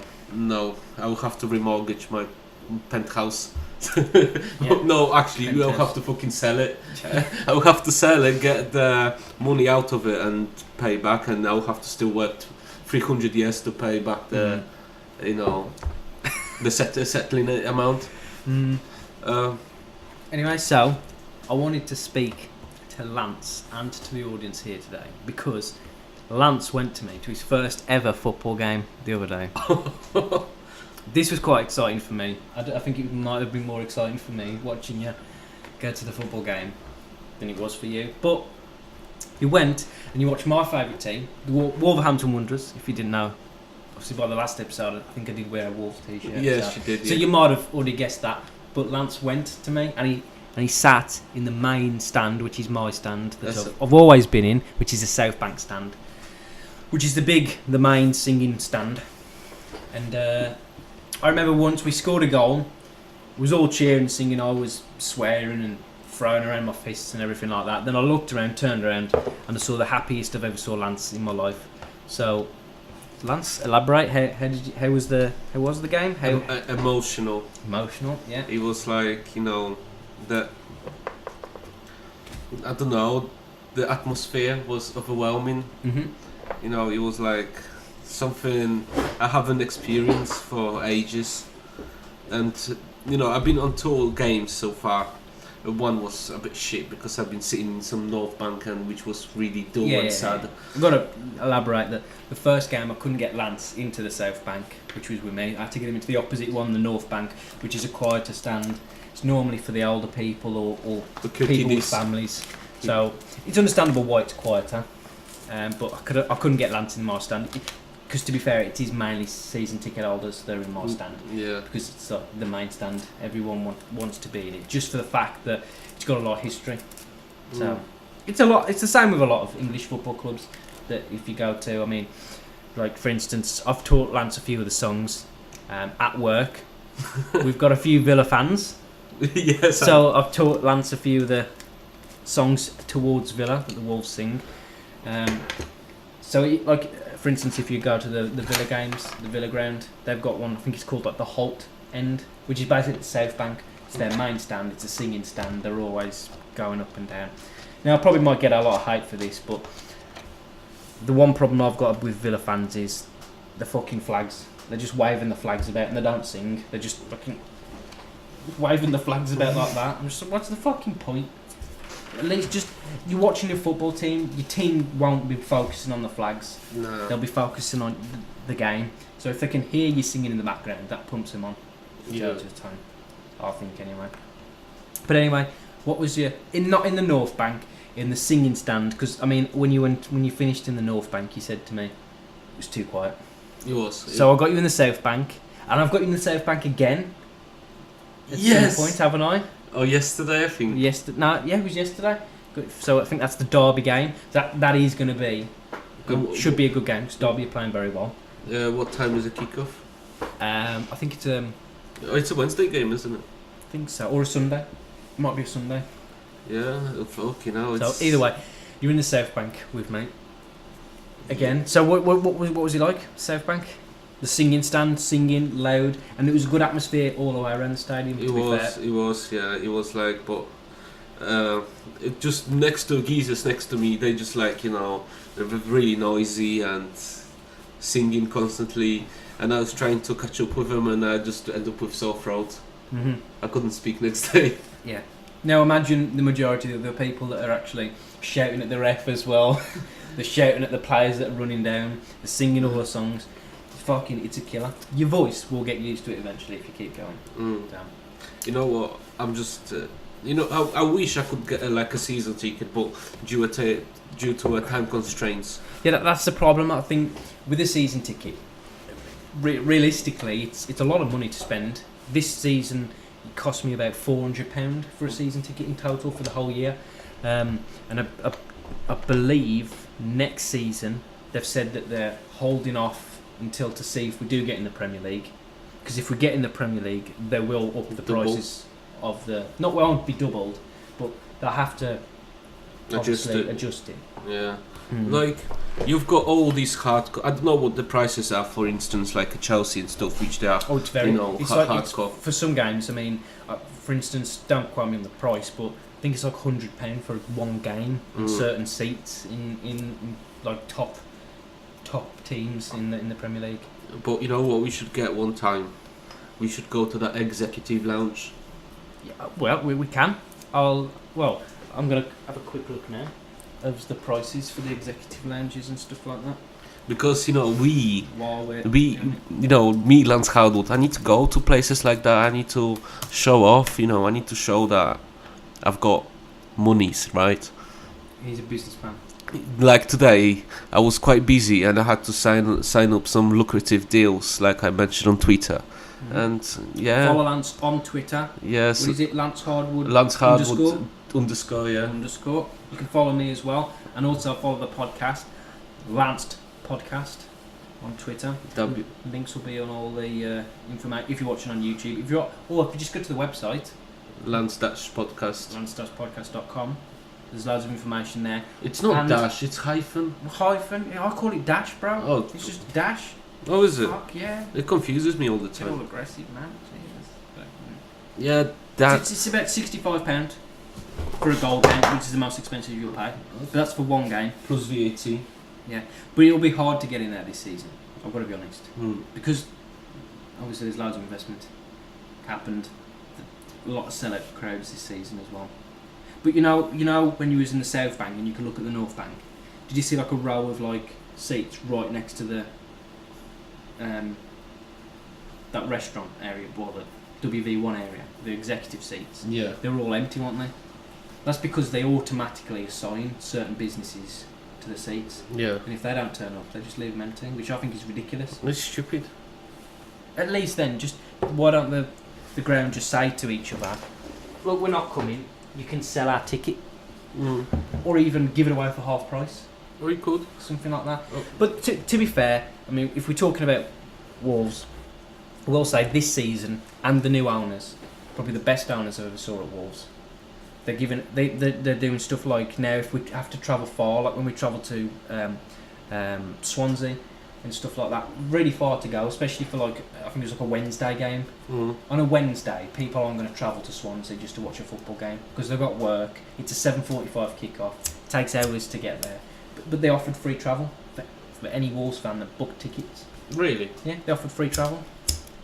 And I think for me that's good business investment because it's the fans, the audience in a sense, that are the football team more so than the players realistically, because the football fans produce the money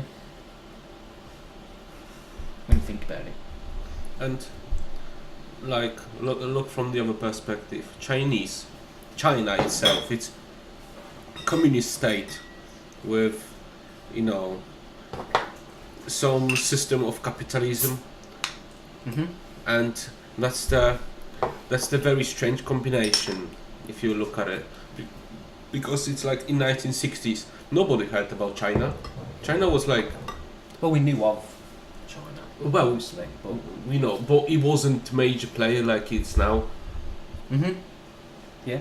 Well, I mean, if you're thinking about China football, at the moment China are buying a lot of football clubs. I mean, for instance, the Midlands clubs, which is Wolverhampton Wanderers, you've got Birmingham City, you've got West Brom, you've got Aston Villa. West Brom. The majority of them, well, I think pretty much all of them are. I mean, the first to do it were Albion, West Bromwich Albion. I think then was Birmingham, then Wolves. I'm not 100% sure about Villa. Villa was sold last year. No, 2 years ago. I think I can't remember how long they've been. 2 years. But all I do know is that the Chinese owners at the moment aren't doing very well.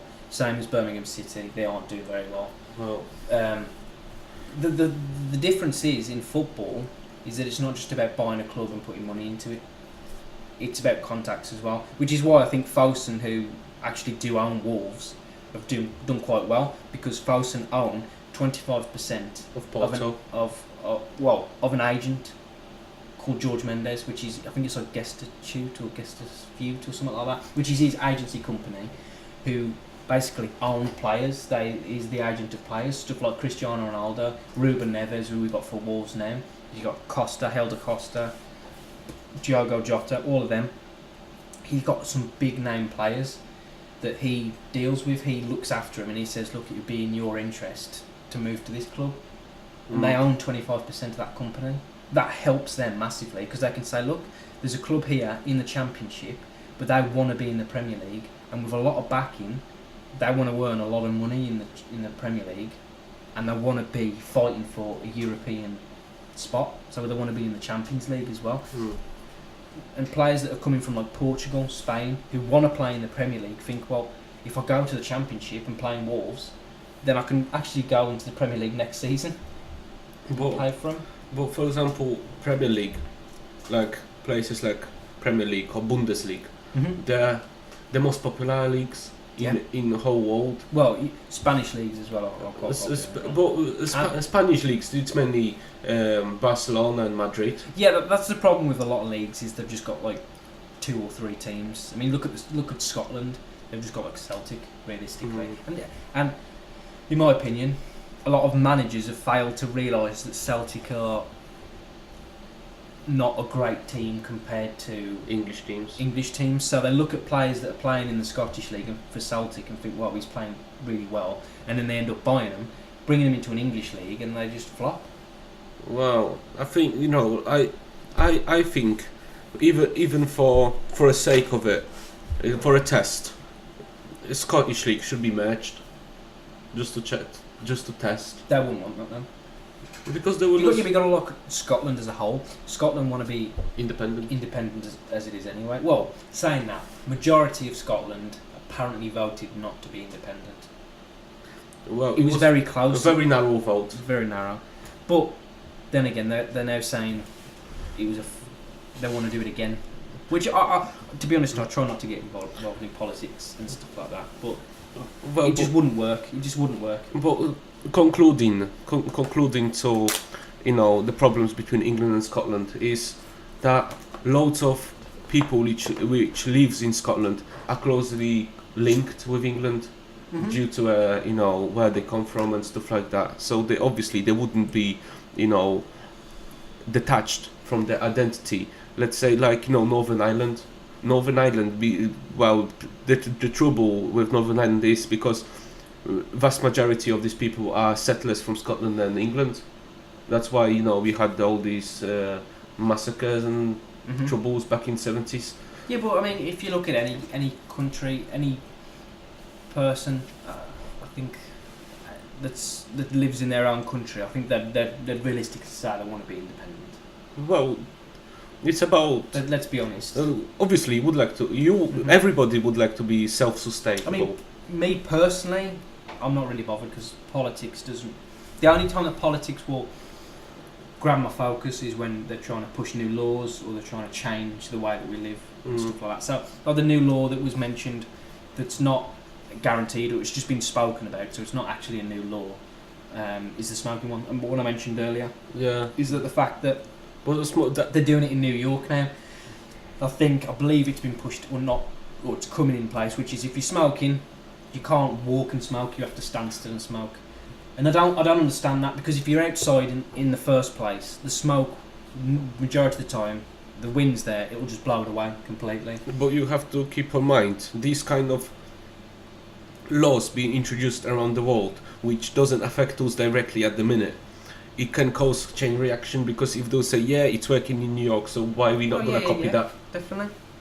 Which is stupid, right? Obviously, America have got different system of, they're more federal, like, and Well, they have like state law and federal law, don't they? yeah. So the problem I found with that is, I mean, it's some states have different laws to the federal law. yeah, So if a federal police officer is in that state, they can still arrest you for following a law that's to that state, which is stupid, I find, in times. It probably works for them, but for majority of countries, I wouldn't ever see that working. But you have to keep in mind you were brought up in a place which is more United Kingdom isn't united such as Poland, right? Because in Poland you go anywhere, it's Poland. It doesn't. It's not as diverse as over here. Likely you go to Scotland, and for instance, things like domestic abuse is punished more severely than is in England and Wales. Right? Northern Ireland have got completely different laws as well, which is part of United Kingdom technically, right? And in states, because the people were born in it, they were brought up with it. They don't mind because they don't know any difference. Yeah, well, it's not the fact that I don't think they don't mind. It's just that that's normal to them. It's normal, exactly. To me, I'd still be pissed off if I lived in a state all my life, doing the same things. I've got used to a law that was always in that state, but by Washington, the federal law didn't. Like for instance, the main reason I'm saying this is like cannabis. Cannabis in America has started to change drastically. So in places that it's a state law, they've got these weed dispensaries where if you've got like a medical card or something like that, you can go and purchase. I don't know what they do or how they do it, what certain weight or however much, but they're allowed in that state to go and buy because they've got Parkinson's or they've got like chronic headaches, whatever, I don't know. But then if a federal police officer or a few federal police officers can then raid that legal business and take all of the stock, to me that would piss me off as a person that lived in that state. Well, I'm not I cannot get into a debt or depth into of that subject, because I'm not really paying attention what's going on in States, because I'm more focused about what's happening locally around us. Yeah, I understand that, but I mean, for me, I've always wanted to live in America. I've always wanted to move to America. It is, because it's like a symbol. So for me, I look at America more so than the UK. When laws are passed in America, I'll get annoyed more about American politics than I do the UK politics. And I don't look at any other countries' politics. Don't look at Australia's. I don't, for instance, I don't fucking know what's going on in France, for instance. I don't know what's going on in France, but I know there's stuff that I don't think I'd agree with, because to me, I mean, I might be completely wrong, but it seems that they're overexposing this terrorist threat. I mean, they've had terror attacks and stuff like that. Then it seems that all of a sudden it was like a flick of a switch, and then it was just like, well, we're turning it into a military state. Yeah. To me, they've got like police with constantly armed. But the most controversial thing in States is Patriot Act, which allows complete surveillance of citizens. I might as well use this time to tell you again that we've got a Patreon page. So if you do want to, share some of the love, put some, even a penny, you can put a penny into it, and as soon as you've done that, you'll get loads of different advances to the normal users. So you'll get bonus content, you'll get bonus clips, you'll get new stuff. There's a flush of the toilet. Lance is back. Welcome back, Lance. I was just talking, Lance, about our Patreon page again, Yes. and just trying to push it, and not to force our But viewers, encourage. but just to say, look, we're struggling, people. We're struggling. We Myself, we were talking about debt earlier. I will admit I'm currently in debt. Lance has got a mortgage, so that means Lance is basically in debt.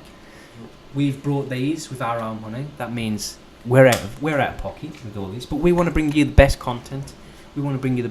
So far, we can't afford a better camera, so we're using Lance's own mobile device to use this at the moment. We're using a cheap £20 stand. I say cheap. £20 for me, for a phone stand, is not cheap.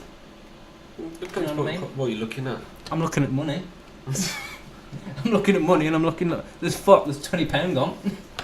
Yeah, but that's an investment. Do you know what I mean? I'll buy. I'm addicted to fags, so that again, that's like £9 every day.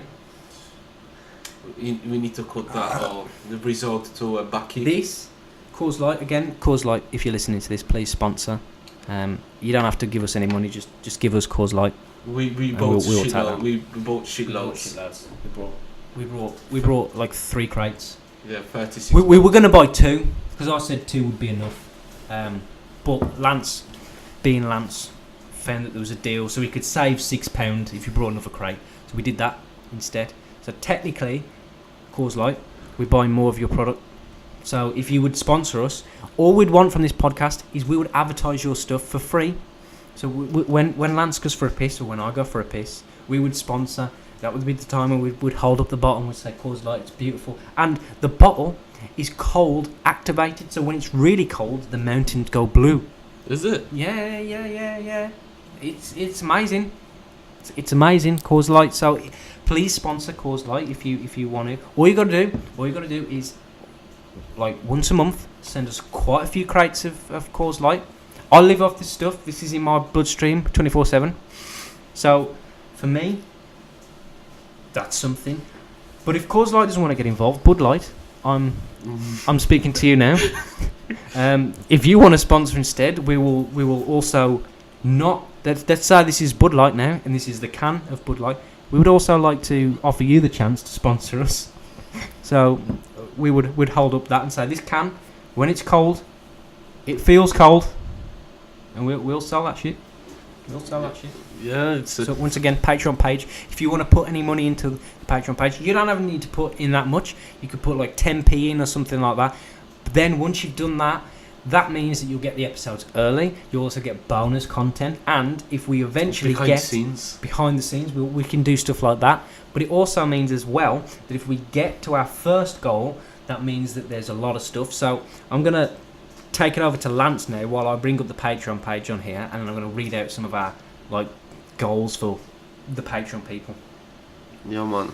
For example, we cannot ask any tobacco company because they're not allowed to advertise them. Yeah, under UK law, I don't think we're allowed to. No. I don't know about American law, so maybe if we just put those episodes in America. Actually, I received a voucher on Facebook to advertise £30. So, obviously it's on Facebook's expense. It's not actually expense for them because it's just fucking server, isn't it? It's just a script which was made by the programmers.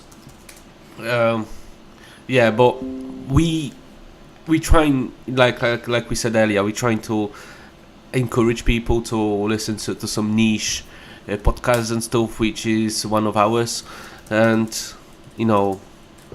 make sure that we will deliver content continuously.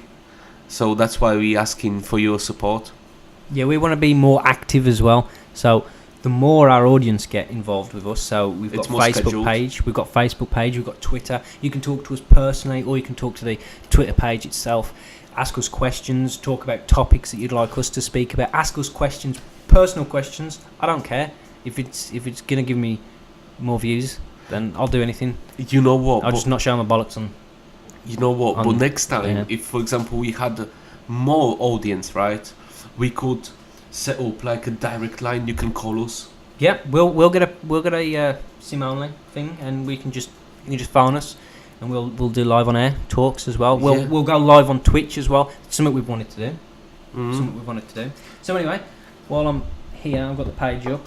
It says if we've got 500, so that's 500 people. If you just even all 500 people just give us a penny, just a penny, right? What we'll do is when we reach that, we'll obviously then produce more podcasts. So we'll do more than, because realistically we want to do once a month, and that's what we're trying to do. Obviously sometimes times are hard, we can't always do that, but we'll do our very best to do once a month. But then if we get 500 Patreons, what we'll do is we'll definitely do 2 podcasts a month, and obviously one of them 100% for sure will be live on Twitch.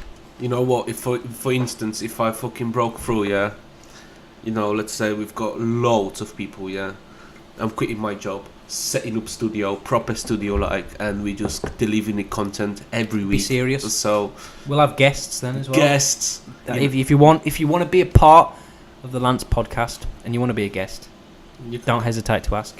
Yeah. Just don't be a rapist or a paedophile or anything like that, and no Jimmy Savile on the line. No Jimmy Saviles or anything like that. Anyway, if we reach 1,000, what we'll do is also offer live, constant. All of our podcasts will be live on YouTube and Twitch. Yeah. So that's somewhat as well. But with that means if we get 1,000, let's just put this into reality here. That means we'd have to have someone behind the scenes dealing with camera shots. We'd have to have multiple cameras. We can't just have this one phone. We'd have to have multiple camera shots. We'd have to have angles, multiple angles, We'd have to have someone dealing with all the audio and all our laptops. At the moment, this is just all amateur stuff. It's just a hobby. Mm-hmm. It's just to gather some experience. And the big one, if we reach 5,000 Patrons, so even if all those 5,000 people just give us a penny or 5p, that means that we will create a full documentary of Lance's homeland. So we will drive, personally, we'll hire a van, we'll hire a little minibus with a few crew to film and give us audio and all that other shit and do the video editing for us. We will drive from England and we will do a documentary, get into Poland, and then in Poland, and all about Lance's homeland and everything like that. But you know what we could do as well? We had a stopover in Dam. Amsterdam. Mm-hmm. Actually, no, we're shooting off to Dam, innit? We are. On Monday we need to book tickets. So realistically, you know what? We should do make a few shots in Amsterdam. Well, we could do a few videos. We can do a few pictures. Obviously, the majority of my time in Amsterdam will be spent in the coffee shops. So majority of them don't allow you to take pictures or videos inside the coffee shop, so that's a problem. But you know, we want to create content that people like or just find cringy, like we were speaking about earlier. It might be cringy to you, so that's something. Or just laugh at us and call us. Well, Lance, if you wanted me to bring some stuff, Lance, I would have brought some stuff. Oh, that was creepy, eh? Or I'm going to leave you in the hands of Lance while I myself piss. Yes. So, right. Our plan is at the minute is to get on Fortnite after we finish that podcast. So,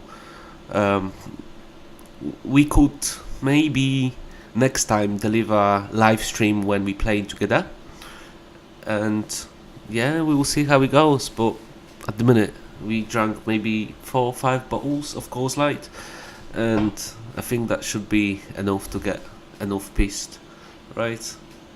So we not actually. Let's put it straight. We're not begging for money, right? Because for me it's a hobby, right? But it would be nice if somebody like said, "Yeah, you're doing quite a great job, right?" And you can, you know, this would be some sort of encouragement to us to record that, right? And that would be that would be great. That would be great for us. That would be a great achievement. Yeah, man. What did I miss, bro? Nothing. I was just saying that it's for us. It's hobby, and you know, all donations and stuff. It's encouragement to deliver. Yeah, like I said before, I don't intend to earn money off it. To the point that it's making me richer.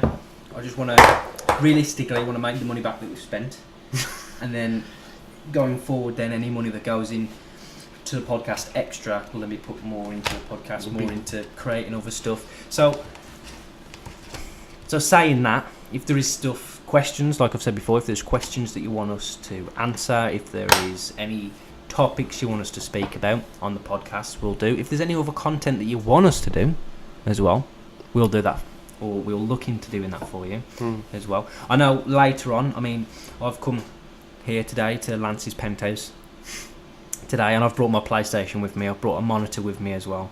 Shall we show? And what we're going to do later on is we'll probably Twitch stream, and we'll play. Yes. We will be playing Fortnite because we're hooked on Fortnite at the moment. But we'll probably Twitch stream. Obviously, we're not big money makers, so we don't have a lot of money, so we don't have a camera for it at the moment, unfortunately. But what we will be doing is we'll Twitch streaming. So we will have 2 PlayStations, and then we'll be playing side by side. So that's something to look at. That will be live on Twitch because that's pretty easy to do. Yeah, as well. it's quite I straightforward. mean, to be fair, this podcast would be kind of easy to do on stuff like open broadcasting software. Yeah, it would be. Yeah. The only problem is then you need someone in the background to constantly. I mean, watch it. What we're doing at the moment is I've got a laptop that's constantly recording content from the laptop. So anything we use, like when we looked at the Patreon page, we watched that video earlier of the 40-year-old virgin or whatever. That's going to be merged. That's going to be merged when I do the video editing later on. So, yeah. So if you would like to work for free and be a video editor for live content, then hit us up, peeps. Yeah, That's all I can say. You could put it in your CV. Be in your CV. Yeah. Like, obviously, you know, if that fucking worked out, I mean, it's a great opportunity for everybody. I mean, realistic. I mean, I can remember when I was speaking to you about it when we was at work, and I was just coming up with random ideas to make money. I was literally coming up with random ideas to make money, and one of them was a podcast. It was. And somehow we started doing it. To be fair, the majority of our audience is people at work. It is. It must is. be, yeah. But if you are those people at work and you know who you are, share the podcast with your friends or your family. Get it out there. We'll talk about those controversial topics. We will. We're just avoiding at the minute because we don't want to tilt the people. Just, you know, but if we will get famous, no, not at the minute. I just had one. But if if we became kind of like, you know, more recognizable kind of things, or well, maybe we'll become memes like Alex Jones, for instance. Like, you know, my face gonna be fucking kind of like memed. I'll be a meme. I'm not bothered. I'm not doing shit. It's about the views. We begging just for views at the minute. Yeah. Whatever floats the audience's boat. I'm not really that bothered. No. I just remember it though. Fucking coming up with random ideas and then just saying about a podcast. And then from that podcast, it was just like, should we do it? Yeah. Okay. Yeah, we'll do it. I mean, I'm gonna be honest. In my opinion, the first podcast was a bit too serious. Yeah, It wasn't the podcast that I realistically envisioned. That's why Coors Light, again, sponsored opportunity. That's why we brought the alcohol in. That's why we brought the big setup in. So then we can just sit back, we can relax, Chill. we can just chat shit. Basically. There was no scenario, like we Mhm. never planned what we're gonna talk about. There was some ideas and I stuff, had but there was just a basically written flow. down questions that I wanted to ask you. Because obviously it was Meet Lance episode. We had to talk about Lance, and we can't always be laughing and joking about No. Lance's past, because some of it's serious. Some, So yeah. Yeah. But we got into a debt, like, you know, how it works. But at the minute, it's just about fucking getting back on track, I suppose, and getting sober next day and think like, what the fuck we have done. I'm not bothered. I don't give a shit. I've got I'm no, not bothered. I've got no breaks. Again, I'm really pushing this sponsoring for Coors Light. I drink Coors Light regularly, pretty much most nights. So if you do want to sponsor, please sponsor. This is my life, literally. This and Marble Gold's sponsor, and this is my life in one picture. Chain smokers. So I also want to. I've got a tattoo. Bad news. Next episode, my idea was to deliver some sort of like, you know, cooking show, because I love cooking. We did mention that on the first podcast. Didn't We did, yeah. But the problem, there's the problem of it's the technical. We've got technical issues. Well, realistically, I said it shouldn't be a podcast. It should be a Yeah. YouTube TV show Well, it should be so. or a which is video the- show that's on the, our the website. difference. That's a different scope.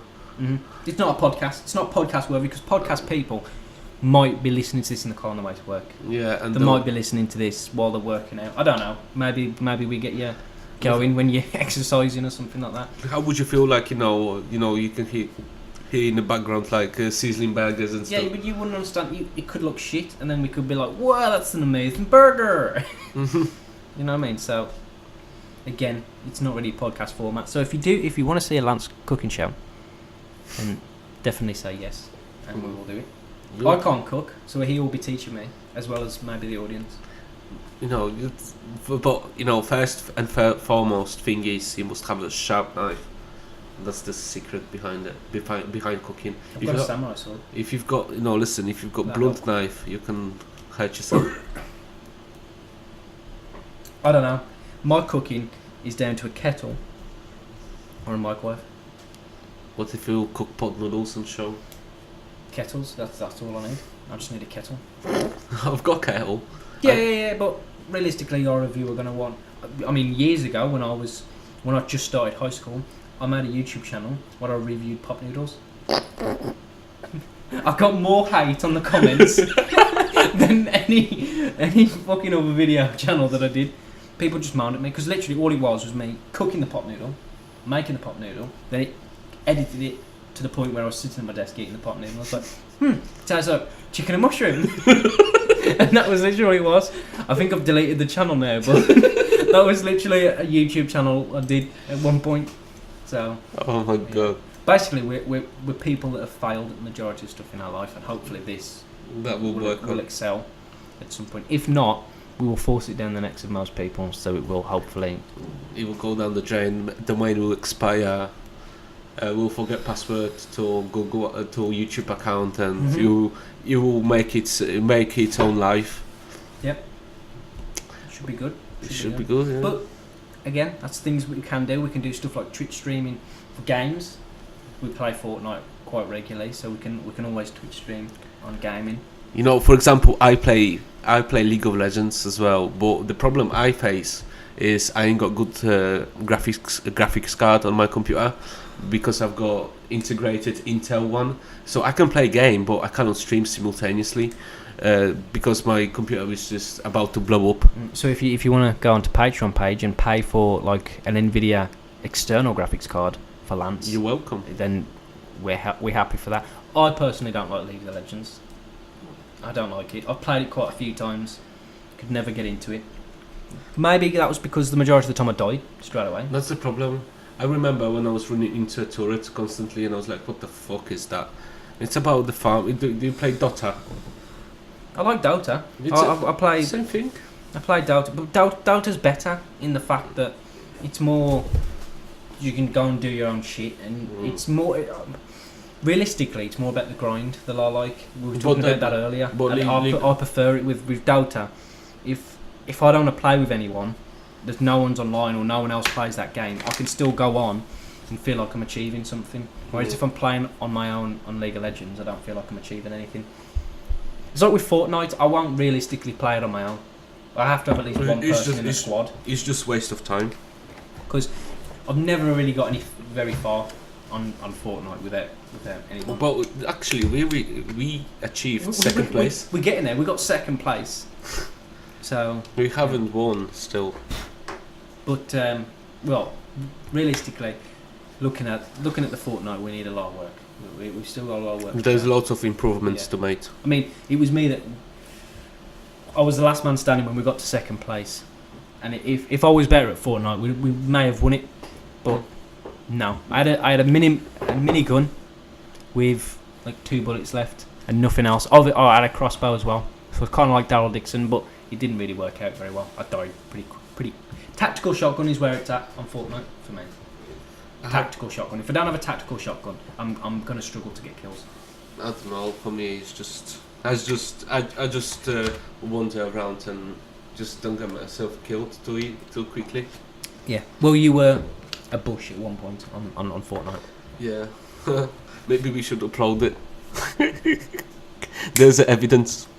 Yeah. I'll put the footage on the edited podcast right here of the crudely recorded footage of us as a bush. That amused you more than the rest of the game, I think. That little bit. Yeah. Oh my god, I need a Wii. Again, yeah, because that's my problem. I always when we've got alcohol. why don't you just drink the whiskey then? Oh, I don't know. Well, I'll talk to the audience then. I'll talk to the loyal viewers. The loyal viewers are still listening, probably after 2 hours. If you are, then fair play to you. I mean, I don't know. I don't think I'd have put up with it, to be honest. Realistically, I hope you're watching the video, because the video is where it's at. You can see our faces. You can see the videos that we're watching and cringing to. I can see it's nearly up to 2 hours that we're coming at on the podcast, and I want to keep going. I want to keep going, keep making it, keep going. A few beers in us at the moment. We've still got 2 more crates to go. I want to finish these crates. It's kind of like quite competitive at this point. I want to beat the system. I want to keep going. So yeah, that's something. Lance is back. Lance is coming out. Can hear the flush toilet. Yeah, man. There you are. Here's Lance. He's back. Yep. The man is back. International man of misery. Or Businessman. mystery. Businessman. Oh. International man of CEO. I really hope our mic etiquette has done okay. I think when I'm editing, because when the first one we did have problems. I got a bit. Let's talk about the issues of the first podcast again, because the mic, we had 2 mics. We had 2 USB mics. Yeah, it didn't work out. And the second one failed. So we're using one mic. So a lot of people did say to us, the people that did watch it, commented and did say that the audio was a bit shit. So hopefully this is better. That's why I keep leaning forward, because I don't really know how good the audio is. I'll kind of want to sit more further back, but I'm looking. We're recording it on Audacity because we're cheap motherfuckers, and I can see that it does seem quite loud when I'm quite close. But for me editing, that's probably a lot better when it's louder, because I can, if needs be, I can just quieten it down, lower it down a little bit. So. Yeah. Oh well. Anyway, something we could talk about. I've recently got my first tattoo. Oh yes, you did. Yeah. That was quite cool. That was you was quite petrified, eh? I was scared. I thought I'd pass out and I'd wake up and I'd have like 3 dudes in my house or something like that. So fair play to me. I did okay, and it didn't really hurt. To be fair, it just felt like a sunburn and someone was drawing on me with a pen. So that's my opinion anyway on it. Depends where you've got it, really. Well, it was on my forearm. You won't be able to see it because of the camera inverts the direction, but there you are. There's my tattoo. Planning on getting more. So you got addicted. Yeah, people did tell me that I'd probably get addicted to it. Yeah, so. you can either have one and say it's shit, or you can get addicted. The only problem I've got is that there's a lot of ideas that I want, but there's no money to. but there's no money to get it, and it's the positions of where I want them as well. Like I do want a kind of this. I got this tattoo as a word here because I didn't realistically want anything else on that arm. I want to leave that as it is, but I did want like a half sleeve, so it kind of comes to like halfway on my forearm. So at least then, if I need be, I could hide it. If you know what I mean. I'm thinking about to get some shit on my neck. I do want a neck tattoo. I do like them, but the only problem is like it's permanent. You cannot hide it. It's permanent, and you can't hide it. So some employees won't take it because of tattoos.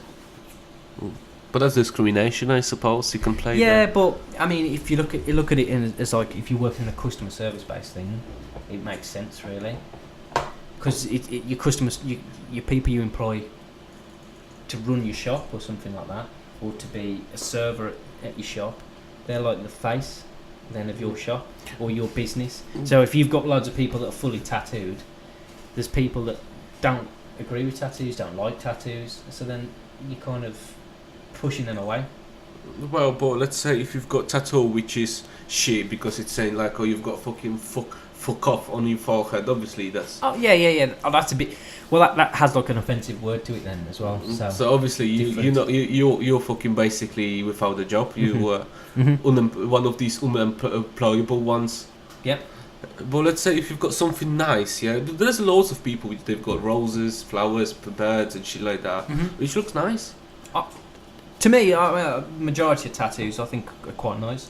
I think it's realistically it is like an expression of art. I'll put it then on your body, so it is body modification. It's permanent. You cannot get rid of it. But I just think it's an expression of a person. So like for me, the tattoo I've had says bad news. Majority of people that see me when I'm walking through the streets and that won't understand what that is, but it's one of my favourite TV shows. It's a tattoo from that, so it references to something that's like close to me. Yeah. Majority of people, they'll have tattoos that have some significance. Like there's another tattoo I want of Roman numerals of my mum's birthday on there. So my mum has helped me through a lot of stuff. She's my mother for first things first, and it's another thing to have. It's an expression of myself again.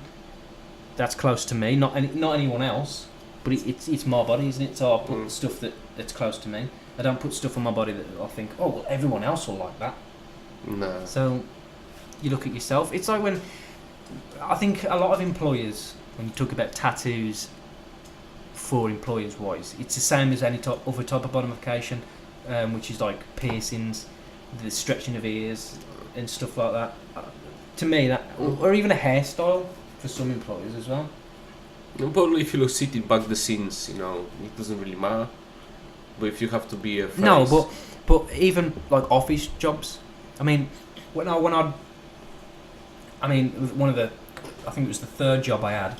I'd worked there for about 4 or 5 years. I got fired eventually. That wasn't for any fault of my own. It was due to a fallout between 2 owners. Obviously, I won't go into the detail. I won't name any names, but I was struggling then to get another job because I'd got a job I'd got experience in one job industry alone, so it's not like I could change careers straight away. So any type of like basic type of job, like just entering data into a spreadsheet or something. I went to a few interviews and a lot of people said, well, I'd got like a slight tash at the time because I've always wanted to grow a beard, but so far this is literally all I can grow. So if you're watching the video, that's all. He's showing off. Yeah. I've always wanted like a full, massive beard, but it's down to the jeans. It's down to jeans. Yeah, I'm wearing black jeans at the moment as well. So. But yeah, a lot of them said that they prefer clean-shaven people and stuff like that. So obviously they didn't say it straight up, but it's like employed. So even just like from your facial hair to your hairstyle. So I mean, at one point I used to have dreads. The amount of people that just didn't employ me because I had long hair as well was fucking stupid. It's like the only jobs I could have probably got were like a cleaner, janitor, groundskeeper, caretaker, something like that. But I, to be fair, I'd still happily take one of those jobs today, a cleaner or a groundskeeper or something like that. You know, There's no stress to it. as long as he pays money, it's fine. Yeah, but there's no stress to it, and I mean the job we do it can have a lot of stress to it. There's some stress involved, right? There can be a lot of stress to it. Obviously, we're not going to name it. We're not going to say anything because obviously, due to contracts, due to public relations and stuff like that, we don't want to get anyone in the shit. We don't want to get involved. Lance is creeping off the camera again. I can see that. Yeah. Just move forward a bit, man. Jesus Christ. Should we crack on all the beer? Well, yeah, I'll finish this one off. But yeah, so to me, I'd happily take a job as a cleaner or a groundskeeper or something because there's no stress involved. Something needs cleaning up, you clean it up and it's done. And I think there's something quite satisfying about once like cleaning up. I know it sounds. I'm quite a messy person in general. I've got to admit, if you look at my room at home with my desk on it, it's a tip. There's loads of beer bottles, sponsor. Okay. There's loads of beer bottles everywhere. There's loads of like fag ends around the place, and it's just it's horrible. It's messy. There's clothes everywhere because instead of just going outside and putting it outside of my room and putting it into the laundry basket, I just put it by the door. So I'm like, yeah, I'll take that out tomorrow, and then I never do. But cleaning up, it's quite. I think it's quite therapeutic. It's like when I was at school, we did like metalworks and stuff like that. Mm-hmm. Once you've welded a bit of metal to another bit of metal and you've turned it into something, it's that like sanding it down, and when it actually makes it shiny and stuff like that. For me, that's satisfying. Turning something that's not shiny, not mirrored at all, piece of metal, shining it down, sanding it down, and then turning it shiny. You know, like when you make like an axe or something, Yeah. and it's like all just dirty, Crude. grey metal, and then all of a sudden you shine it up, you sand it down, you fucking sharpen it all up, and then all of a sudden you can see your face in this death weapon. It's quite beautiful, you know what I mean? So I'm gonna have to keep moving this camera lens because you keep fucking moving. But you can understand what I mean now. Yeah. It's quite therapeutic, and there's no stress in it because there's only stress if there's loads of work to do. But eventually, at the end of it, Deadlines. I've cleaned it all up. You know what I mean? It's fucking deadlines, which the main fucking problem is.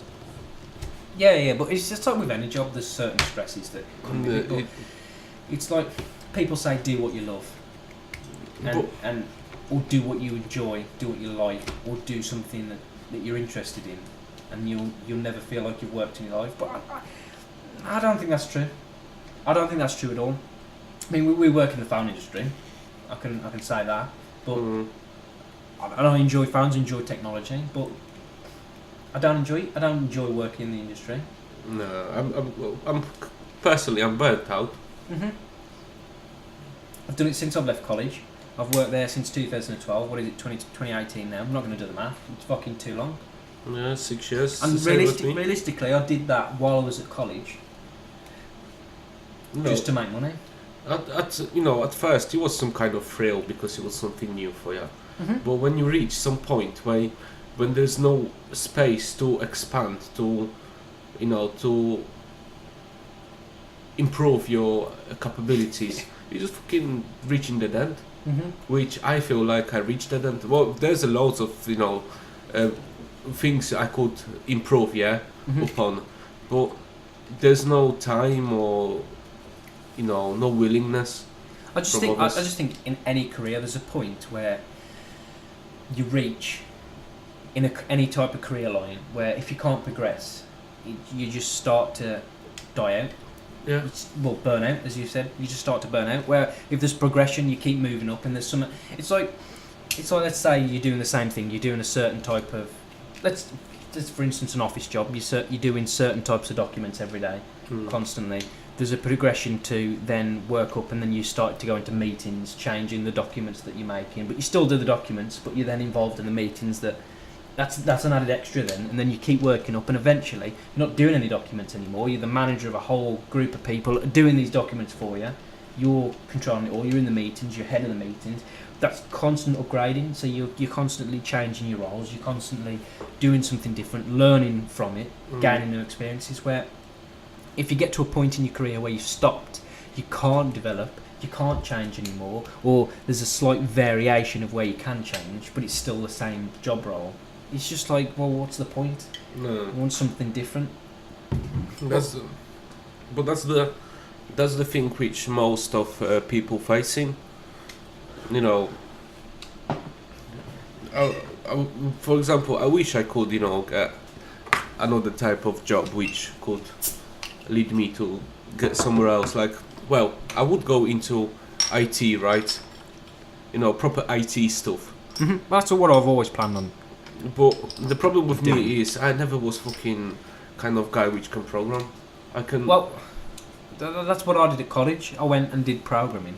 I literally spent 3 years of my life learning the basics of majority of certain programming languages. You got like the markup languages of like HTML, CSS to do websites.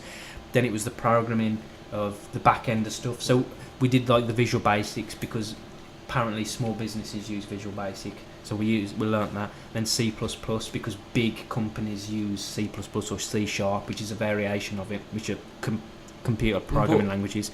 And then from then on, while I was doing all that to try and build up a basis to then get into a career in programming, I was doing in the phone industry. Then as soon as I left, it was easier for me to stay in the phone industry. And then that fucked the But rest you of just it up. become Complacent, I think. Well, from our perspective, it's like we just become fucking lazy. We just become cozy in the phones. Yeah, but when it's not. When people look on the outside and say it's lazy, they will say it's lazy, and they will say that you didn't push yourself for something. But you've got to look at it from another point of view. Is that it's a complete change, and it's a risk as well. I mean, if I stop doing what I do now, I mean, I've still get job offers today to do with programming and stuff like that because I've got my CV on like the CV websites and all stuff like that.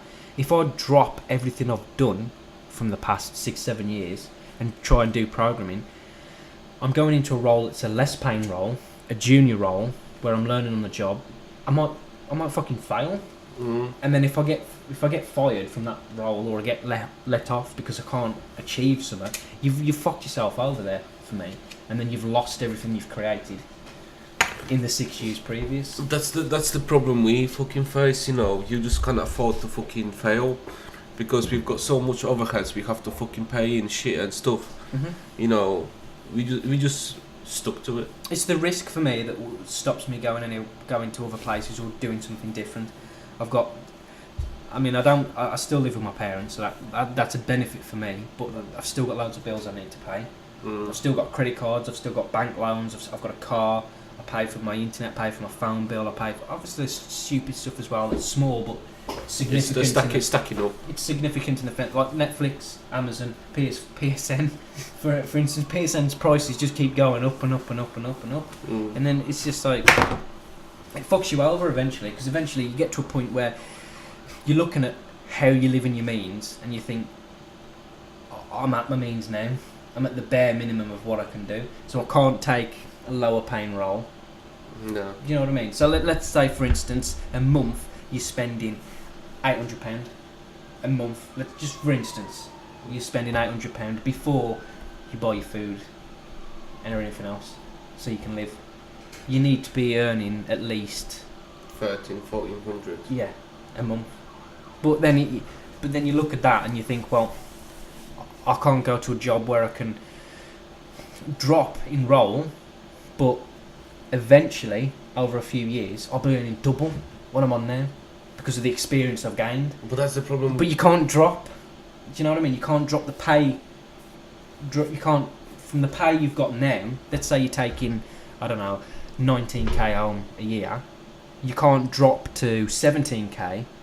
Because that fucks up your fucking finances. It fucks up everything you've got. But the good thing about dropping to that 17k is within 2 years' time you could be on 25k. Mm. Do you know what I mean? Yeah. So it's a risk, but it's a risk that realistically, if you fail, you fucked yourself over, and that's a problem that I face. Is that changing career or changing certain job roles? It's not like the industry we're in has loads and loads and loads and loads and loads of actually high-paying, well-paid jobs Mm. for us. Let's say, for example, if you're, we, at the same time, we fucked up, but at the same time we're quite privileged because there's a lot of place to move. For example, you can set up your own fucking practice to mend phones. Yeah, you can do that. But I mean, I've tried it. It's difficult. It's not as easy as you think it would be. I mean, I don't know if you've tried it. I don't know if you've been involved in the process. I mean, when I started, I was working for another company. 2 people owned it, basic. Then I thought, well, I'll start my own. So I tried firstly to just do it online because I thought everyone's going. Majority of people now, traffic-wise, for any type of business is online. Tried that. You kind of make some money, but you need a presence publicly. You need like a shop. You need like a warehouse. Or something where That's you the can do it. overhead. This is what overheads. But The then- investment. But then you need money to help to do all that, and the likelihood that you'll fail because there's so many other companies out there that do the same thing. It's like you need a niche, and there's not realistically a niche in the market that you can change. Yeah. For me, anyway. If people want phones fixing, they either want to send them in to a company, so mail it to someone. They either want to go there and then to a shop to fix it, or they want a replacement. Yeah. There's 3 things. I can't think of any other place. Oh, sorry. Or they want someone to come to them. That's 4. But that's all. There's loads of companies that do all 4 of those things. Yeah.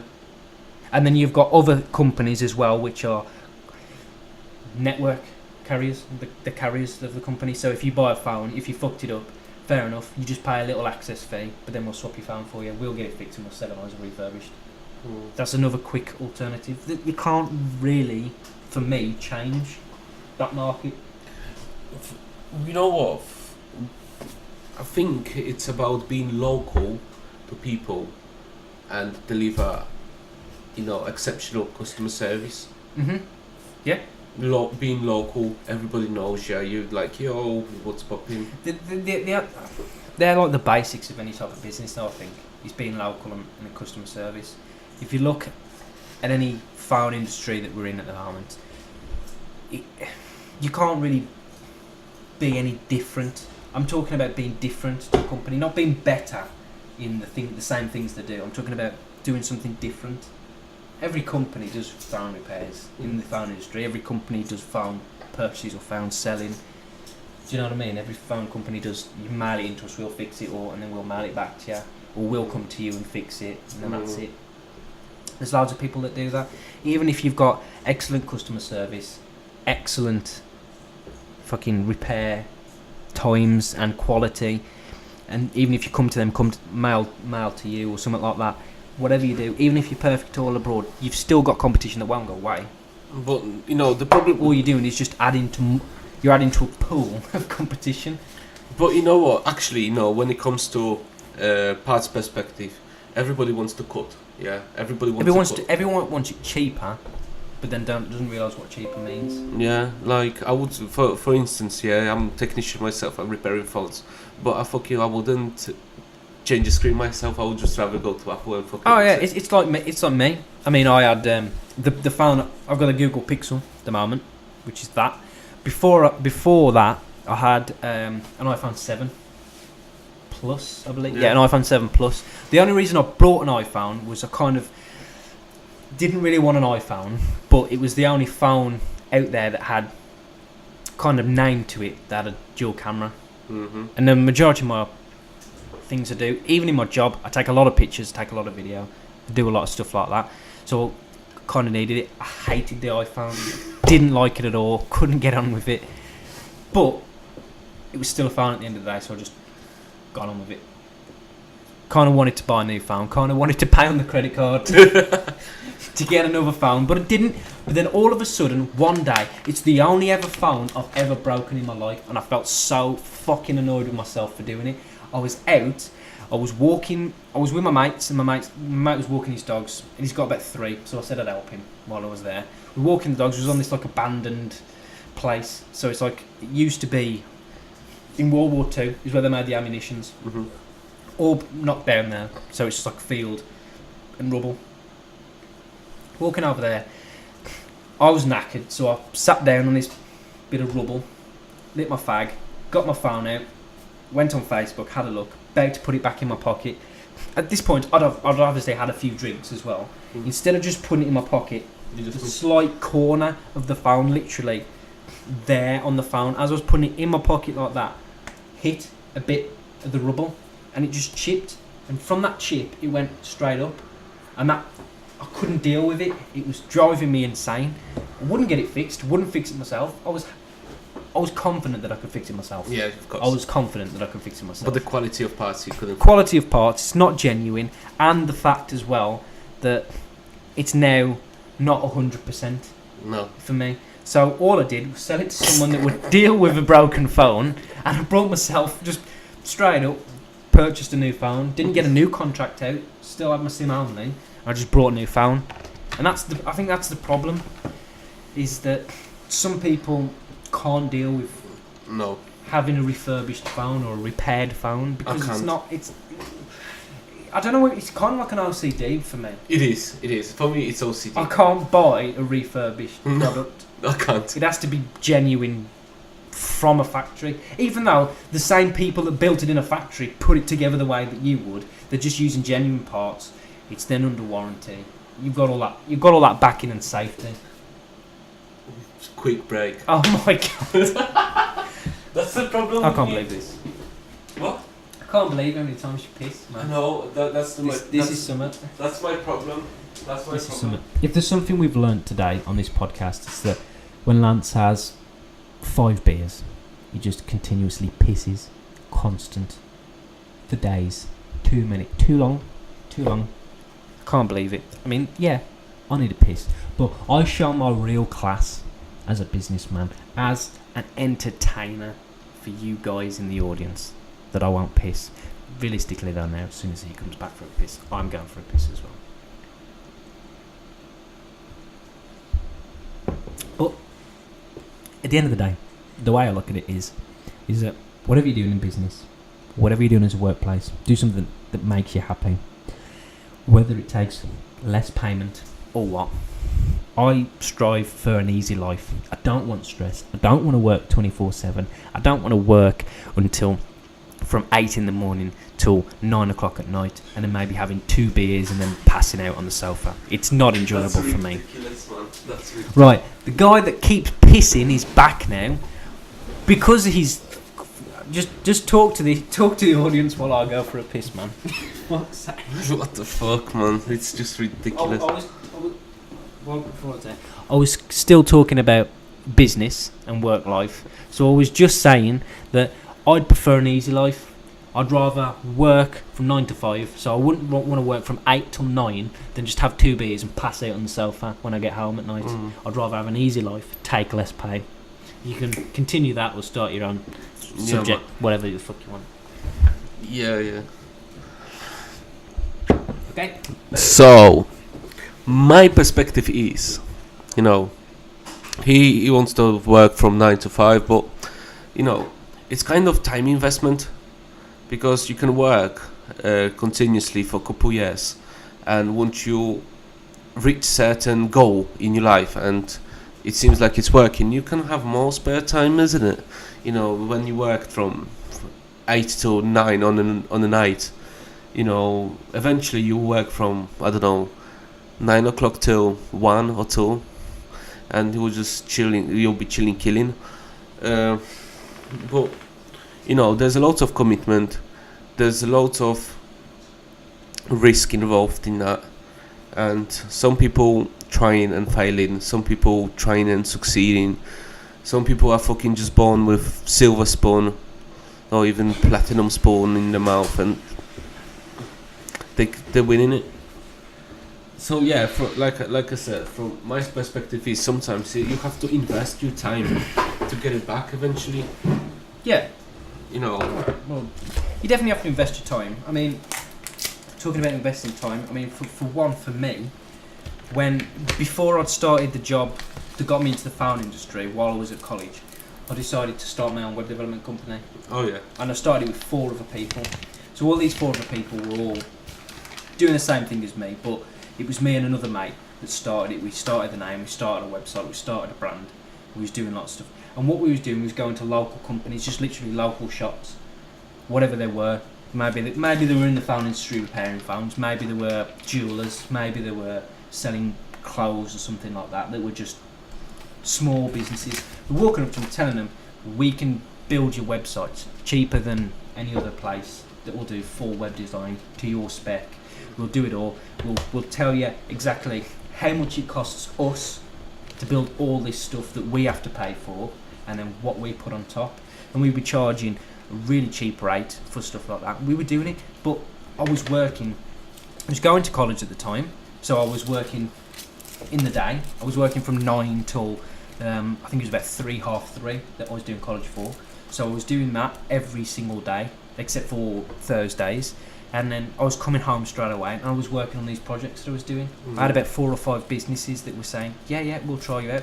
Obviously, because when you're the first customer of a business, you obviously lower your expectations, you lower your price, and then you say, look, we'll do this for you. That gets your name out there, and that was the idea anyway.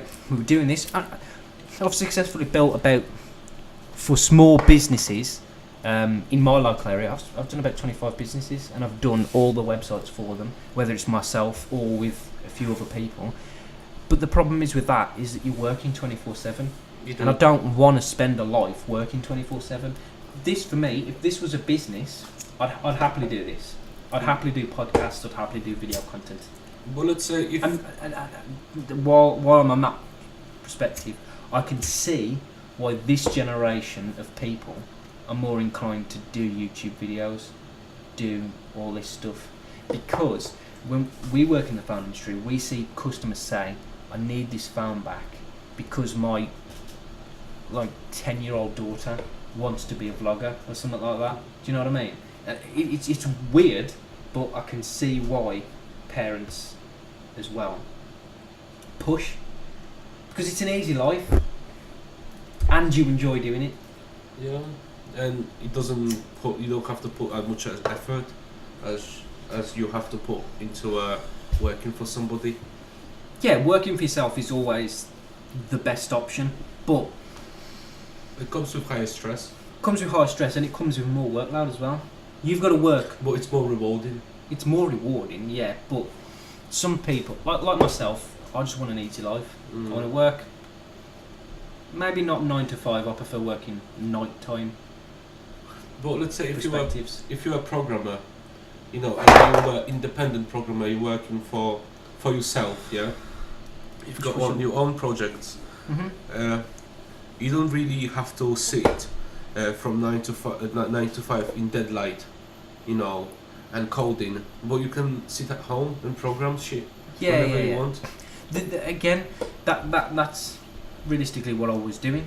I was doing college, and then I was coming home, and the rest of my day I wasn't spending playing on games, watching Facebook, watching YouTube. I was just programming. I was doing people's websites. I was doing the back end of it. People wanted stuff so they can sell on their website as well. Because the majority of the small businesses, I mean, we're in Warsaw at the moment. You look at the small businesses in Warsaw, the majority of them probably don't have websites where they can sell stuff. It's all based off face-to-face selling. But the problem with internet at the moment is all these big players such as Reddit, Facebook, they sucked all the market. Yeah, there's always a big market in anything, I think. Realistically, I mean, you look at Amazon. Amazon's trying to do everything. Yeah. Amazon wants to do everything. I think Amazon will take over Google, because the new search engine is voice for me. I don't use it. I don't use that Alexa. I don't use their Amazon Echo stuff. But I generally think within 3 years, 4 years time, that will be something that that's in majority of the households. I don't own one myself, but I think people at like a dinner table when they sit down with the family at the end of the day, they're eating their lunch, they're talking about something, a topic, they're discussing, they're arguing about something they don't know. Alexa, what's this? Blah, blah, blah. It speaks back to them. That's a search engine that's more usable than Google, because people don't necessarily take out the phones at lunchtime with the rest of the family. But you know, And for me, Amazon is taking over that. Amazon want everything in the internet market. but if you look from that perspective, where the voice recognition, you know, keep in mind, you know, obviously English is the most wide spoken language in the world. Let's say if you are in some obscure place, like let's say Poland or some Kazakhstan, yeah, which they don't speak English, right? They speak their local languages. Yeah. You know, there will be no such thing available for them. Let's say Siri is not available in Polish. Right, okay. You know, so this market of 38 million people is out of it, because everybody focusing on these mainstream languages such as English, French, German. Yeah, but it's the mainstream stuff that is the popular stuff, which is, or if they can tap into the mainstream market, they've got the majority of the market anyway. Yeah. You look at all Americans, pretty much every single American, which is probably the biggest market for Google, it's the biggest market for Amazon. Yeah. Majority, pretty much 99%, I think, speak English to a point where they can use Amazon or Google. Like for example, if I try speak to Siri in English, it doesn't pick up me. Like, you know, it's get confused, because I think it's down to an accent first and foremost. If it knows English, it wants to hear English accents, doesn't it? Realistically, But- or American accents, or Americanized accents. I'm assuming that's because they have to teach the algorithm to the computer that. Yeah, but if If it is like a twang to it. if you like, let's say, you know, the problem is I have, because I'm not first English. No, my English is not my first language. Yeah, but I have been, sometimes I've got bad influences because I pick up from people which they've got like bad habits. yeah, but I when mean, they for speak. me, I mean, I know you say you speak bad English, or you say you're not. You speak really good English, but even I can pick up that you've lived in Warsaw or lived in the Midlands in England. You know, because you've got that Midlands accent. You say yam sometimes, amya. You say that every now and then, which is like a yam accent. Which is, you're not. I can't say that you've ever lived in London No. or around there. I can't say you've ever lived near the border of Scotland. I can't say you've ever done that. To me, you've only ever lived or learned from the Midlands people. Yeah. But to me, that's an English accent. For you, it's natural. It's natural. So you speaking to me, it sounds better than if you were speaking with a London twang to it, or whatever you would say. Let's say if I go to London, I can't understand what they say. I need to get used to it. If I go to Birmingham or places like local to me, I can clearly understand what they're saying. Mm-hmm. Like when I started job, which, you know, in the outskirts of West Midlands, which is not West Midlands per se, is different. It's Staffordshire. Yeah. It's slightly different, Yeah. and I had to adjust. Mm-hmm. But I'm still highly influenced by, you know, the Brummy and, you know, Black Country one. Yeah. Well, I mean, I've never moved anywhere. I've never moved. I mean, I've always lived in the area that I've lived now. The only difference is I used to live when my mum and dad were together. That was between 1 and 3. I was in Cannock, and I was literally in Cannock to the point that I could probably walk within 2 minutes to where I live now. 3 minutes. Then when my mum and dad split up, I moved into with my grandparents with my mum. That's in where I live now, which is again not far away. So I've never moved out of the area that I've lived in. So for me, the accent is natural. I don't think I speak with an accent, but I probably to other people speak with an accent. Well, let's say if you're, you know, on international level, English, it's the most recognizable accent is so-called received pronunciation, which Mhm. is that southern accent, Yeah. where all these, highly educated people speak in the BBC, so-called. Well, kind of when you got presenters from the BBC, they try and speak in a transatlantic, Mm. which I can't speak, which is like nothing has an accent. It's all there, if you know what I mean. Bland. They're just bland. It's just I want to say monotone, but I don't think that's the right word. But everything is just as it is. They say it as it is, and that's it. So they can reach more people. You know, like when you look at like American news reporters back in like the 60s and stuff like that, they used to speak in a transatlantic accent. So then people from the UK can understand them. People from Germany, if they can speak English, will understand them at a higher rate than if they were speaking an American accent, if you know what I mean. Mm. So majority of like news reporters, not so much nowadays with just TV hosts, but news reporters and stuff like that. I think they try and speak with a transatlantic accent. I don't know. Well, I think I read about it some time ago, but I don't. Well, I need to admit that I don't watch telly. Mm-hmm. I'm completely gone of it. I just if I read if I trying to stay with the news, up to date, I just read newspapers. Obviously, it's online, yeah, like a Guardian and the Times and etc. But I rather tend to stay with British newspapers. Mm-hmm. Because like I mentioned earlier, I'm not interested into what's going on with states and stuff like that, because I'm more interested about what happened now and here. Yeah. So I follow Polish newspapers and I follow English newspapers. Mhm. I'm not interested in what's going on with Scotland really, or No. Northern Ireland or Ireland itself, or France. I fucking don't know what's going on in France. Well, I just overheard it just a couple of days ago that the German government reached a coalition deal, which it took them about 6 months. Mm-hmm. It just doesn't bother me, doesn't affect No. me directly. Mm-hmm. Well, when you're talking about news and you're talking about all these laws that are being passed and all stuff like that you just hear, but it doesn't really bother you. A lot of people say that the world will be a better place if every single country was governed by an international government or a body. Yeah. What do you feel about that? Do you think that would be better, or do you think that would be worse? Personally, I think it would be worse. You know what? Well, for example, it would work in places like United States or Canada. They could merge easily together because Or they've got UK. no kind of identity. Mhm. But Europe itself, it's got very strong identity. Yeah. Their history is based on wars and conflicts Mhm. and arguments around each other, like English hates French, Polish hates Russians and Germans for what they did in past to them.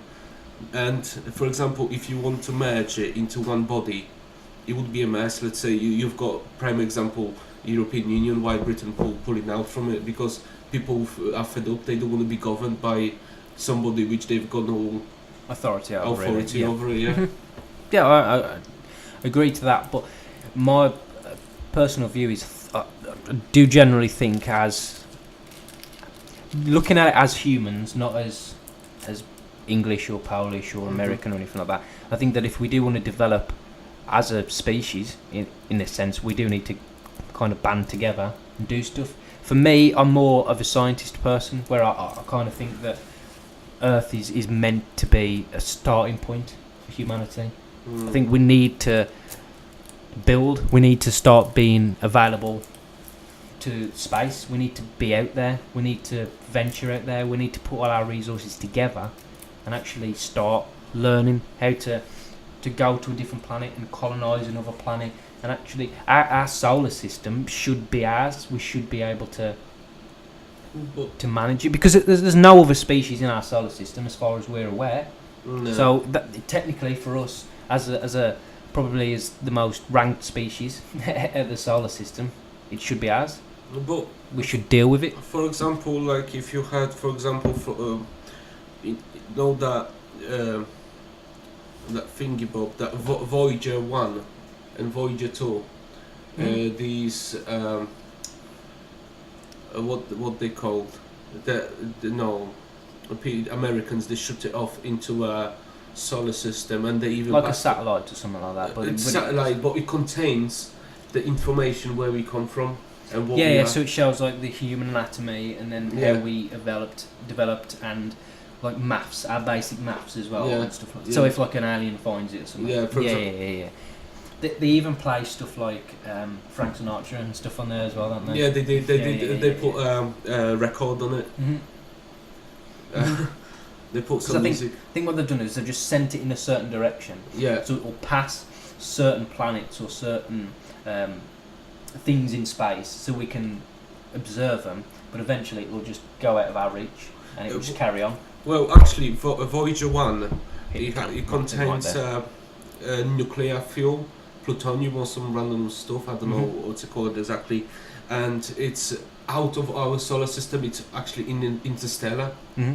You know, it's out completely. Yeah. But we still receive the signals from it, where signal takes about 18 hours to reach. Yeah, but at some point, eventually, we won't be able to get those signals. We won't be able, but you have to keep in mind, as you know, as the time progresses, you know, the fuel, amount of fuel diminishes.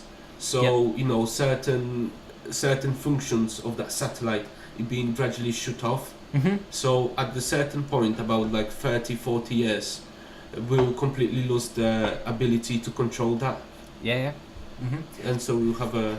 I mean, the thing that I find probably the most interesting, especially since we've pointed on the topic of working in the phone industry, is that a lot of these satellites or things that go out into space, a lot of them are ran by Android devices.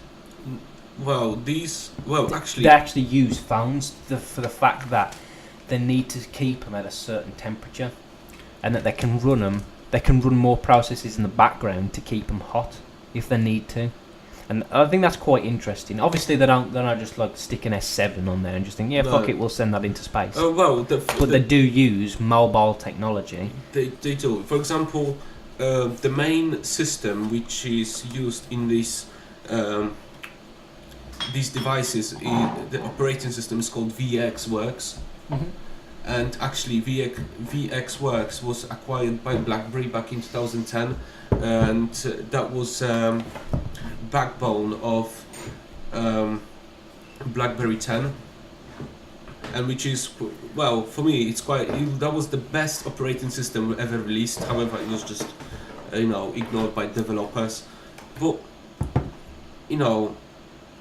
it's, in essence, it's a Unix. Mm-hmm.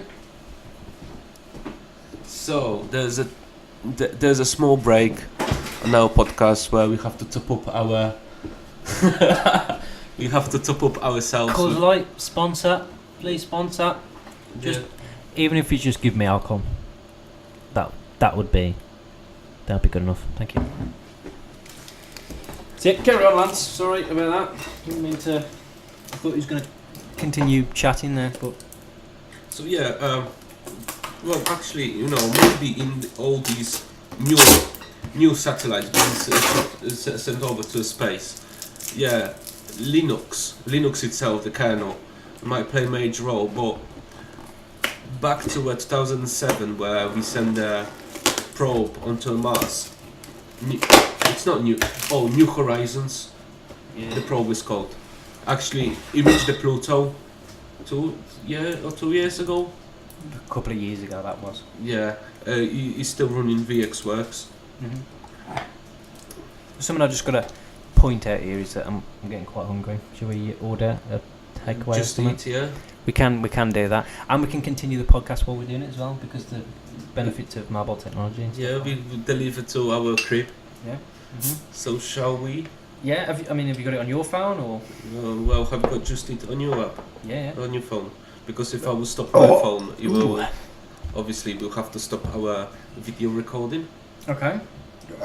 Jesus. let's check how much coins do I've got on my phone in my wallet. Let's have a look on the Just Eat app then.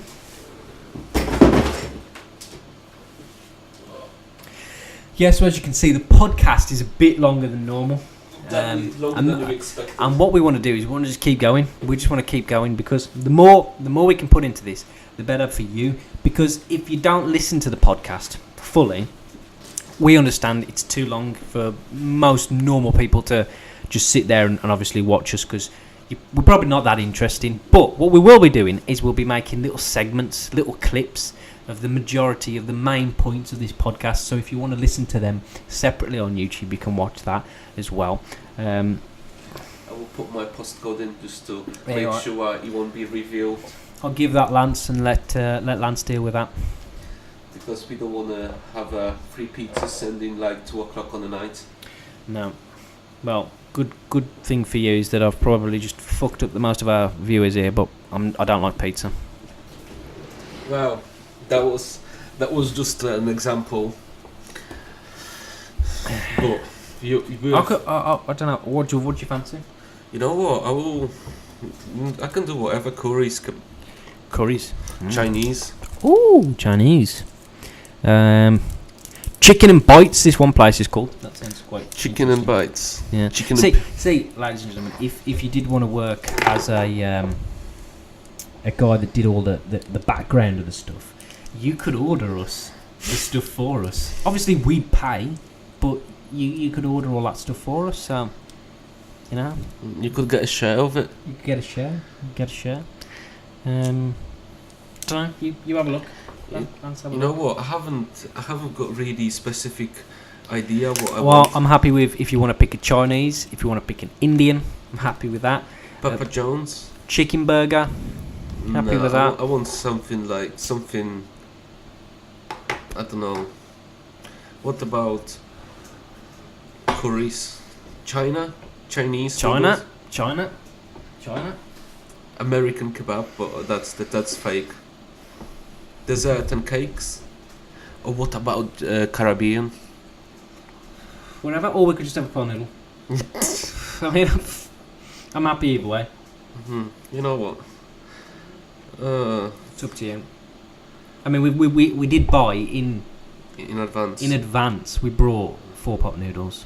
Yeah, but So- that's gonna be a dessert, because Dessert. if you're gonna play, when we're gonna play Fortnite, obviously we're gonna fall. We're gonna be a bit peckish, so we'll have Yeah. to top up ourselves. Obviously, the Twitch stream that we do will be done after this is released, this podcast, and the video version of the podcast will be released. But if you do want to check it out, I can't remember my Twitch name. I don't know if you remember if you've got a Twitch account. I've or got anything. Twitch account. We will probably be both doing the Twitch stream at the same time. Yeah. Hopefully we can figure out how to get if we get a party going, how we can get the voices in that. But we will put the links in the description below if you're watching on YouTube. If you're watching on if you're listening on SoundCloud, sorry. If you go over to lance-podcast.com, you can probably get all of the details there. And that goes for anyone else as well if you're listening on iTunes or Google Podcasts or anything like that. I'm pretty sure I tried to get us on Spotify, but so far that hasn't happened.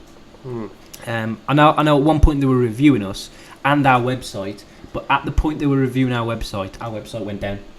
Really? So yeah, because I think you accidentally deleted something. Oh yeah. Yeah. When I did the update, it crashed. This guy here deals with our servers, and I deal with the website. Yeah. Part So of the design I'm and all more stuff I'm like more back-end guy. Mhm. Okay, so curry mutton, jerk chicken, fried chicken, curry chicken, ackee and saltfish. Right. What Cake, have you cake. ordered something? Because it's Um, fucking £8 on That's there. just for me. That's just for you. No, yeah. Fucking hell. Well, Expensive. So, ladies and gentlemen, if you want to take Lance out on a date, it's just £8.40 that you need. Okay, so what we're gonna do now? We're gonna crack on with our Fortnite session. Fortnite, bro. Yeah, we're gonna stream it on Twitch, and yeah, we would like you to tune in to our podcast as soon as possible. Participate on our YouTube channel, Patreon. Patreon, Mhm. give us donates and stuff like that, and we will deliver juicy content. Mhm. we guarantee you that. What monthly?